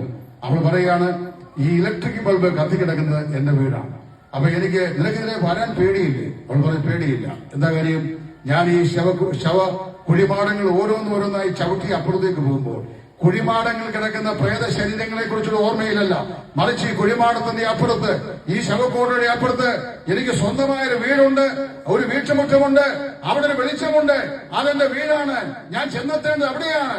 അവിടേക്ക് ലക്ഷ്യം വെച്ചുകൊണ്ടാണ് ഞാൻ ഈ ശവകുടീരങ്ങളെ ചവിട്ടി അപ്പുറത്തേക്ക് പോകുന്നത്. നിങ്ങൾക്കറിയാമോ, മനുഷ്യ ജീവിതത്തിന്റെ അവസാനം എന്ന് പറയുന്നത് മരണമല്ല. മരണം ശവക്കുഴിയല്ല. മനുഷ്യ ജീവിതത്തിന്റെ അന്തം ശവക്കുഴിയല്ല. ശവക്കുഴി കൊണ്ട് അവസാനിക്കുന്നതല്ല മനുഷ്യൻ. മനസ്സിലാക്കുക, മനുഷ്യന് അനന്തമായ ഒരു ആത്മാവുണ്ട്, ആത്മാവിന് അനന്തമായ ഒരു അസ്തിത്വമുണ്ട്. ഈ ശവക്കുഴിക്ക് അപ്പുറത്ത് മനുഷ്യന് ശാശ്വതമായ ഒരു ജീവിതമുണ്ട്, ഒരു പ്രത്യാശയുണ്ട്. ആ പ്രത്യാശയുള്ളവർ മാത്രമേ ശവക്കുഴിയിലേക്ക് പ്രത്യാശയോട് പോകാനായിട്ട് സാധിക്കുള്ളൂ. മനസ്സിലായോ? പല ആളുകൾക്ക് മരണം എന്ന് പറഞ്ഞാൽ വലിയ ഭീതിയാണ്. അടുത്ത കാലത്ത് ഒരു പെൺകുട്ടി എന്നെ ടെലിഫോൺ ചെയ്തു. സോഷ്യൽ മീഡിയ ചെയ്യുന്നതുകൊണ്ട് ധാരാളം ആളുകളുമായിട്ട് അങ്ങനെ ബന്ധങ്ങളുണ്ട്. അപ്പൊ എന്നോട് പറഞ്ഞു, ഞങ്ങള് എന്റെ സ്ഥലം ഇന്ന സ്ഥലമാണ്. അപ്പൊ ഞാൻ ചോദിച്ചു, എന്താ വിഷയം? എനിക്ക് വലിയൊരു മനപ്രയാസമുണ്ട്. ഞാൻ ചെയ്ത വിഷയം, ഞങ്ങളുടെ വീട്ടിൽ കഴിഞ്ഞ 2 വർഷം കൊണ്ട് 2 മരണം സംഭവിച്ചു. ഒന്ന്, എന്റെ ജ്യേഷ്ഠത്തിന്റെ ഭർത്താവ് മരിച്ചുപോയി. എന്റെ ഏക സഹോദരനും കരണ്ടടിച്ച് മരിച്ചുപോയി. അതുകൊണ്ട് ഇപ്പോൾ എനിക്ക് തൊണ്ടയ്ക്കൊരു പ്രയാസമുണ്ട്. തൈറോയിഡിന് ക്യാൻസർ ആണെന്നാണ് ഡോക്ടർ അഭിപ്രായപ്പെടുന്നത്. മെഡിക്കൽ കോളേജ് ഹോസ്പിറ്റലിൽ ഞാൻ പോയി. ഞാൻ വളരെ നിരാശയാണ്. മരണത്തെ ഭയമില്ല, എന്നാൽ ഞങ്ങളുടെ വീട്ടിൽ 3 വർഷത്തിനുള്ളിൽ 3 മക്കളും ഒരുപോലെ മരിച്ചു കണ്ടുള്ള മാതാപിതാക്കൾ അനാഥത്വത്തിലാകുമല്ലോ എന്നുള്ള ഭീതി എന്നെ വല്ലാതെ ജനിക്കുന്നു. ഞാൻ കേട്ടു, ഭയപ്പെട്ടു. ഞാൻ പറഞ്ഞു, പേടിക്കണ്ട, കർത്താവിൽ വിശ്വസിക്കുക, ദൈവനം വായിക്കുക, പ്രത്യാശയുള്ളതായിട്ടിരിക്കുക എന്ന് പറഞ്ഞു. രാത്രി കിടന്ന് തുറക്കം വന്നില്ല. 5 മണിയായപ്പോ ഞാൻ എന്റെ വൈഫിനോട് പറഞ്ഞു, നമുക്ക് ഇവിടുന്ന് ഇന്ന സ്ഥലം വരെ പോകണം. വളരെ ദൂരം, 10-85 കിലോമീറ്റർ പോകണം. ഞങ്ങൾ രണ്ടും കൂടെ വാഹനമെടുത്ത് അവിടെ ചെന്നു. അവൾക്കൊരു ഷോപ്പുണ്ട്. ആ ഷോപ്പിൽ അവളാണ് അതിന്റെ മാനേജരായിട്ടിരിക്കുന്നത്. ഞാൻ ആദ്യമായിട്ട് ആ പെൺകുട്ടിയെ കാണുന്നവിടെ ചെല്ലുമ്പോഴാണ്. ഞാൻ അവിടെ ചെന്ന് കഴിഞ്ഞപ്പോൾ വിഷാദ വദനയായി അവിടെ നിൽക്കുന്ന ഈ പെൺകുട്ടിയെ കണ്ടു. ഞാൻ എന്റെ ഭാര്യയും കൂട്ടിക്കൊണ്ട് ചെന്നു. ഞാൻ അവളുടെ തലമേൽ കൈവച്ച് പ്രാർത്ഥിച്ചു. കർത്താവ് നിനക്ക് വേണ്ടി അതിശയം പ്രവർത്തിക്കും എന്ന് പറഞ്ഞു. ദൈവം അതിശയം പ്രവർത്തിച്ചു. ഞാൻ അത്ഭുതമായി പറയാം, അടുത്ത ടെസ്റ്റ് ചെയ്തു, അവൾക്ക് ക്യാൻസർ ഇല്ല. നിങ്ങൾക്കറിയാമോ, അവൾക്ക് ക്യാൻസർ ഇല്ല.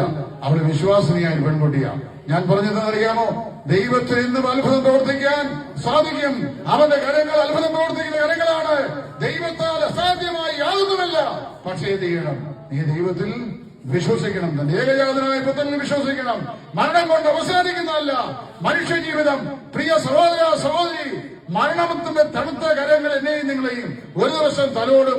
മരണം വഴിയായി ലോകത്തെ വിട്ട് ഞാൻ നിങ്ങളും മാറ്റപ്പെടും. എന്നാൽ ശവക്കുഴിക്ക് അപ്പുറത്തേക്ക് നീണ്ടു നിൽക്കുന്ന ഒരു പ്രത്യാശ നസ്രയനായ യേശു നമുക്ക് നൽകിയിട്ടുണ്ട്. ഞാൻ പോവുകയാണ്. എന്തിനാണ് പോകുന്നത്? നിങ്ങൾക്ക് സ്ഥലമൊരുക്കുവാൻ ഞാൻ പോകുന്നു. ഞാൻ പോയാൽ ഞാൻ സ്ഥലമൊരുക്കുകയാണ്. ഞാൻ എന്ത് ചെയ്യും? ഞാൻ മടങ്ങി വരും. ഒരിക്കൽ ഈ ഭൂമിയിൽ അവതരിച്ചു എന്ന് അവകാശപ്പെടുന്ന ശ്രീകൃഷ്ണൻ അദ്ദേഹം മടങ്ങി വരും എന്ന് ആരോടും പറഞ്ഞിട്ടില്ല. ബുദ്ധമതം ലോകം മുഴുവൻ വ്യാപിപ്പിച്ച ശ്രീബുദ്ധൻ അദ്ദേഹം പറഞ്ഞില്ല ഞാൻ മടങ്ങി വരും. ജൈനൻ പറഞ്ഞില്ല ഞാൻ മടങ്ങി വരും. കൺഫ്യൂഷ്യസ് പറഞ്ഞില്ല ഞാൻ മടങ്ങി വരും. സ്വരദുഷ്ടൻ പറഞ്ഞില്ല ഞാൻ മടങ്ങി വരും. എന്നാൽ നസ്രയനായ യേശു പറഞ്ഞു, കാലാകാലങ്ങളായി എന്നെ കൈക്കൊണ്ട് എന്നെ രക്ഷിതാവും കർത്താവുമായി സ്വീകരിച്ച് തങ്ങളുടെ ഹൃദയങ്ങളിൽ എന്നെ രക്ഷിതാവുമായി സ്വീകരിക്കുന്ന എന്റെ മക്കളെ ചേർക്കുവാൻ ഞാൻ എന്ത് ചെയ്യും? ഞാൻ മടങ്ങി വരും. ഞാൻ മടങ്ങി വന്നാൽ എന്നെ നിങ്ങളെ എന്നോടൊപ്പം തിരസ്കരിപ്പിച്ച് എന്നോടൊപ്പം എന്റെ സിംഹാസനത്തിൽ ഇരുത്തി എന്നോടൊപ്പം നിത്യജീവന്റെ പങ്കാളികളാക്കി ഭാഗ്യകരമായ പ്രത്യാശയുടെ തുറമുഖത്ത് ഞാൻ നിങ്ങളെ എത്തിക്കും. നമ്മുടെ കർത്താവ് ഇത് പറഞ്ഞു. ഈ ഭാഗ്യകരമായ പ്രത്യാശയാണ് കർത്താവായ യേശുവിനെ രക്ഷിതാവും കർത്താവുമായി സ്വീകരിച്ച എല്ലാ ദൈവമക്കൾക്കും ഉള്ളത്. ക്രിസ്ത്യാനി എന്ന് പറഞ്ഞ് ക്രിസ്തീയ കുടുംബത്തിൽ ജനിച്ചവർക്ക് ആർക്കും ഈ പ്രത്യാശയില്ല. എന്നാൽ തന്റെ ഏകജാതനായ പുത്രൻ യേശു ക്രിസ്തുവിൽ വിശ്വസിച്ച് പാപങ്ങളുടെ മോചനം പ്രാപിച്ച നിത്യജീവന്റെ പുസ്തകത്തിൽ പേരെഴുതപ്പെട്ട ഭാഗ്യകരമായ പ്രത്യാശയുള്ള എല്ലാ ദൈവമക്കൾക്കും ഈ പ്രത്യാശ അവരുടെ അവകാശമാണ്.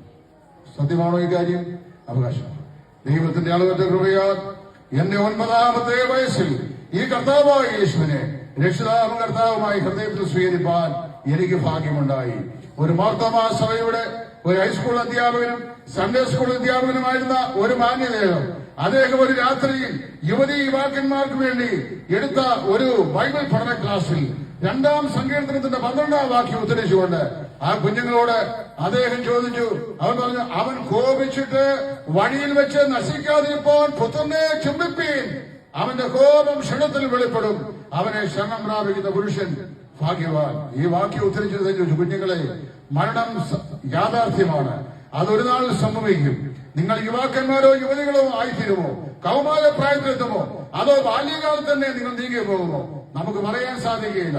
എന്നാൽ ദൈവപുത്രനായ യേശു ക്രിസ്തുവിന്റെ ക്രോധം പാപത്തിനെതിരെ ജ്വലിച്ചിട്ട് അതിഭയാനകമായ നിലയിൽ ഈ ജീവിതയാത്രയുടെ വഴിയിൽ വെച്ച് തന്നെ നിങ്ങൾ നശിച്ചു പോകാതിരിക്കാൻ യേശു ക്രിസ്തുവിനെ ഹൃദയത്തിൽ ചുംബിക്കുമോ എന്ന് ചോദിച്ചു. ആ രാത്രിയിൽ 27 യുവതി യുവാക്കന്മാർ എഴുന്നേറ്റ് നിന്ന് കർത്താവായ യേശുവിനെ രക്ഷിതാവും കർത്താവുമായി സ്വീകരിച്ചു. ദൈവശാസ്ത്രത്തിന്റെ ആദ്യ പാഠങ്ങൾ പോലും അറിയാൻ വയ്യാത്ത ഞാൻ എഴുന്നേറ്റ് പറഞ്ഞു, കൃപയാൽ അവൻ എന്നെ രക്ഷിച്ചിരിക്കുന്നു എന്ന് ഞാൻ പറഞ്ഞു. കർത്താവിനായി എന്റെ ജീവിതം സമർപ്പിച്ചു. പ്രിയമുള്ളവരെ, അവനെ കൈക്കൊണ്ട് അവന്റെ നാമത്തിൽ വിശ്വസിക്കുന്ന ഏവർക്കും ദൈവമക്കളായി തരുവാൻ അവൻ അധികാരം കൊടുത്തു. ഈ കാര്യം ആവർത്തിച്ച് നിങ്ങളെ ഓർപ്പിക്കാനാണ് നോട്ടീസിൽ നിന്ന് ഞങ്ങൾ നിങ്ങളെ വിളിച്ചു വരുത്തിയത്. കർത്താവായ യേശു ക്രിസ്തു നൽകുന്ന സന്തോഷം സമ്പൂർണമാണ്, സമാധാനം ശാശ്വതമാണ്, തേജസ് തന്നോടൊപ്പമാണ്, പദവി തന്റെ പദവി തന്നെയാണ്. നിങ്ങളെ എന്നോടുകൂടെ എന്റെ സിംഹാസനത്തിൽ നിന്നാ പറഞ്ഞല്ലേ. ശിഷ്യന്മാർ ചോദിച്ചു, ഞങ്ങൾ സകലം ഉപേക്ഷിച്ച് നിങ്ങളെ അനുഗമിച്ചിരിക്കുന്നു, ഞങ്ങൾക്ക് എന്ത് കിട്ടും, എന്ത് കിടക്കും അല്ലേ? കർത്താവ് പറഞ്ഞു, സകലം ഉപേക്ഷിച്ച് എന്നെ അനുഗമിച്ച നിങ്ങൾ എന്ത് ചെയ്യും? പുനരുത്ഥാന ശരീരത്തിൽ ഇസ്രായേൽ ഗോത്രം 12 ഇരുന്ന ഇസ്രായേൽ ഗോത്രം 12നെയും ന്യായം വിധിക്കും. കർത്താവിനോട് ന്യായവിധിയുടെ അധികാരമുള്ളവരായി അവരോട് സിംഹാസനത്തിൽ നിത്യം വാഴുന്നവരായി തീരുവാൻ സൗജന്യമായ ഈ രക്ഷ. അതിന് നിങ്ങൾ 4 കാശിനെ മുടക്കുകയല്ല, ഒരേ ഒരു കാര്യം ചെയ്താൽ മതി. കർത്താവായ യേശുവേ, ഞാനും പാപിയാണ്, എന്നെ ദരിദ്രന്റെ പാപത്തിന്റെ ദാരിദ്ര്യത്തിൽ അകപ്പെട്ടു പോയി സർവസ്വവും നഷ്ടപ്പെട്ട് ആത്മാവിന്റെ ദരിദ്രാവസ്ഥയിൽ ഇഴഞ്ഞു നീങ്ങുന്ന എന്റെ ജീവിതത്തിൽ എന്നെ സമ്പന്നനാക്കുവാനാണ് മഹാസമ്പന്നനായ അങ്ങ് ദരിദ്രനായി വിഷം കൊണ്ട് നരവേഷം കൊണ്ട് ഈ ഭൂമിയിൽ അവതരിച്ച് ഒരു സാധാരണക്കാരനായി ജീവിച്ച് കാൽവരിലെ ക്രൂശിൽ ഏറ്റവും ഹീനമായ മരണം സഹിച്ചത്. ഞാനത് വിശ്വസിക്കുന്നു.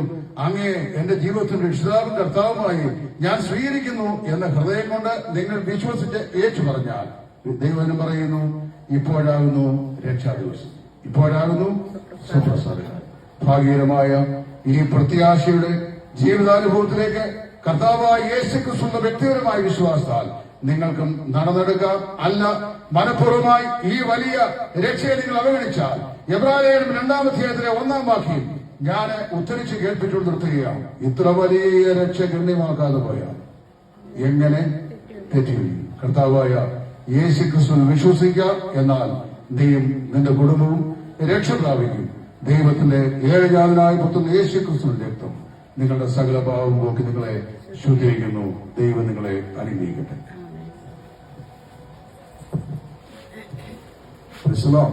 പറയാം. വളരെ മനോഹരമായി, ഇതെങ്ങനെ ഈ റിപ്പീറ്റ് പറയാൻ അറിയത്തില്ല, വളരെ വ്യക്തമായി സ്പഷ്ടമായി മനോഹരമായ ഒരു മെസ്സേജാണ് നാം കേട്ടിരിക്കുന്നത്. ദൈവത്തിന് സ്തോത്രം. ഇതിലപ്പുറം ഇനി എങ്ങനെ പറയണമെന്ന് അറിഞ്ഞുകൂടാ. അതുകൊണ്ട് കേട്ടാൽ തിരുവചന സത്യം നിങ്ങളുടെ ഹൃദയത്തിൽ നല്ല നിരത്ത് വീണ വിത്ത് പോലെ മുളച്ച് ഒന്നും നിങ്ങൾക്ക് നേടാൻ കഴിഞ്ഞില്ലെങ്കിലും യേശു കർത്താവ് രക്ഷകനായി ഹൃദയത്തെ സ്വീകരിച്ച് സുഖരാജ്യത്തിൽ പോകാൻ ഒരുങ്ങണമെന്നുള്ള ഒരു സന്ദേശമാണ് ദേവദാസനിലൂടെ ദൈവം നമ്മൾ കേൾപ്പിച്ചത്. ഞങ്ങളുടെ ഉദ്ദേശം തന്നെയാണ്. അല്ലാതെ ഇവിടെ മറ്റെന്തെങ്കിലും ചിലർക്ക് തെറ്റിദ്ധാരണ കാണാം, വേറെ എന്തൊക്കെയാണ്, ഒന്നുമല്ല. ഒരു വ്യക്തി പോലും നരകത്തിൽ പോകരുത്. കഴിഞ്ഞ ദിവസം ഞങ്ങൾ മഴയും നനഞ്ഞ് വെയിലും കൊണ്ടുകൊണ്ട് ഓരോ വീടുകളും കയറി ഇറങ്ങി ഇത് കൊടുക്കുന്നത് ട്രാക്ടർ കൂടെ കൊടുത്ത്. അതുകൊണ്ട് ഞങ്ങൾക്ക് സന്തോഷമുണ്ട്. നാളെ ഇവിടെ വന്നില്ലെങ്കിലും ഇത് കേട്ടില്ലെങ്കിലും അല്ലെങ്കിൽ അവർക്ക് സാക്ഷ്യമാണത്. ദൈവത്തെ സ്തോത്രം. അത് കൊടുത്തു. കർത്താവ് വരാൻ താമസിക്കുന്നെങ്കിൽ ഞങ്ങൾക്ക് ആയുഷ്മാരോഗ്യമുള്ളിടത്തോളം ഈ ശുശ്രൂഷ തുടരുക തന്നെ ചെയ്യും. ദേശത്തിന്റെ കാവൽക്കാരനായി ഞങ്ങൾ ഇവിടെ നിർത്തിയിരിക്കുന്നത് കാകളം കൂടാൻ വേണ്ടിയിട്ടാണ്. നിങ്ങളെല്ലാം വളരെ സന്തോഷമുണ്ട്.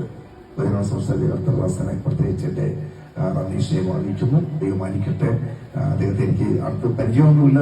നമ്മുടെ പ്രിയ സഹോദരൻ സജിത്തിപ്പോൾ അവர்களാണ് പരിചയപ്പെടുത്തിയത്. വന്നതിൽ സന്തോഷം, കണ്ടതിൽ സന്തോഷം. കടന്നു എല്ലാവരെയും ഓർത്ത് ദൈവത്തെ സ്തുതിക്കുകയാണ്. അതുപോലെ പ്രവീൺ പ്രവർത്തനം വന്നിട്ടുണ്ട്. തൊട്ടടുത്തുള്ള ഏജിയിലെ പാസ്റ്ററുകൾ അരി വന്നിട്ടുണ്ട്. എല്ലാവർക്കായിട്ട് ഞാൻ ദൈവത്തെ സ്തുതിക്കുന്നു. ദൈവം അനുഗ്രഹിക്കട്ടെ. തുടർന്ന് പ്രാർത്ഥിച്ച് ആശീർവാദം പ്രകടിപ്പിക്കാം. ഒരു ലഘുഭക്ഷണം ക്രമീകരിച്ചിട്ടുണ്ട്. അതിൽ പങ്കെടുത്തിട്ട് എല്ലാവരും പോകാവുള്ളൂ. നമുക്കിവിടെ പരിമിതിയുണ്ട്. ഈ പരിമിതിക്കുള്ളിൽ നിന്നുകൊണ്ട് നിങ്ങൾ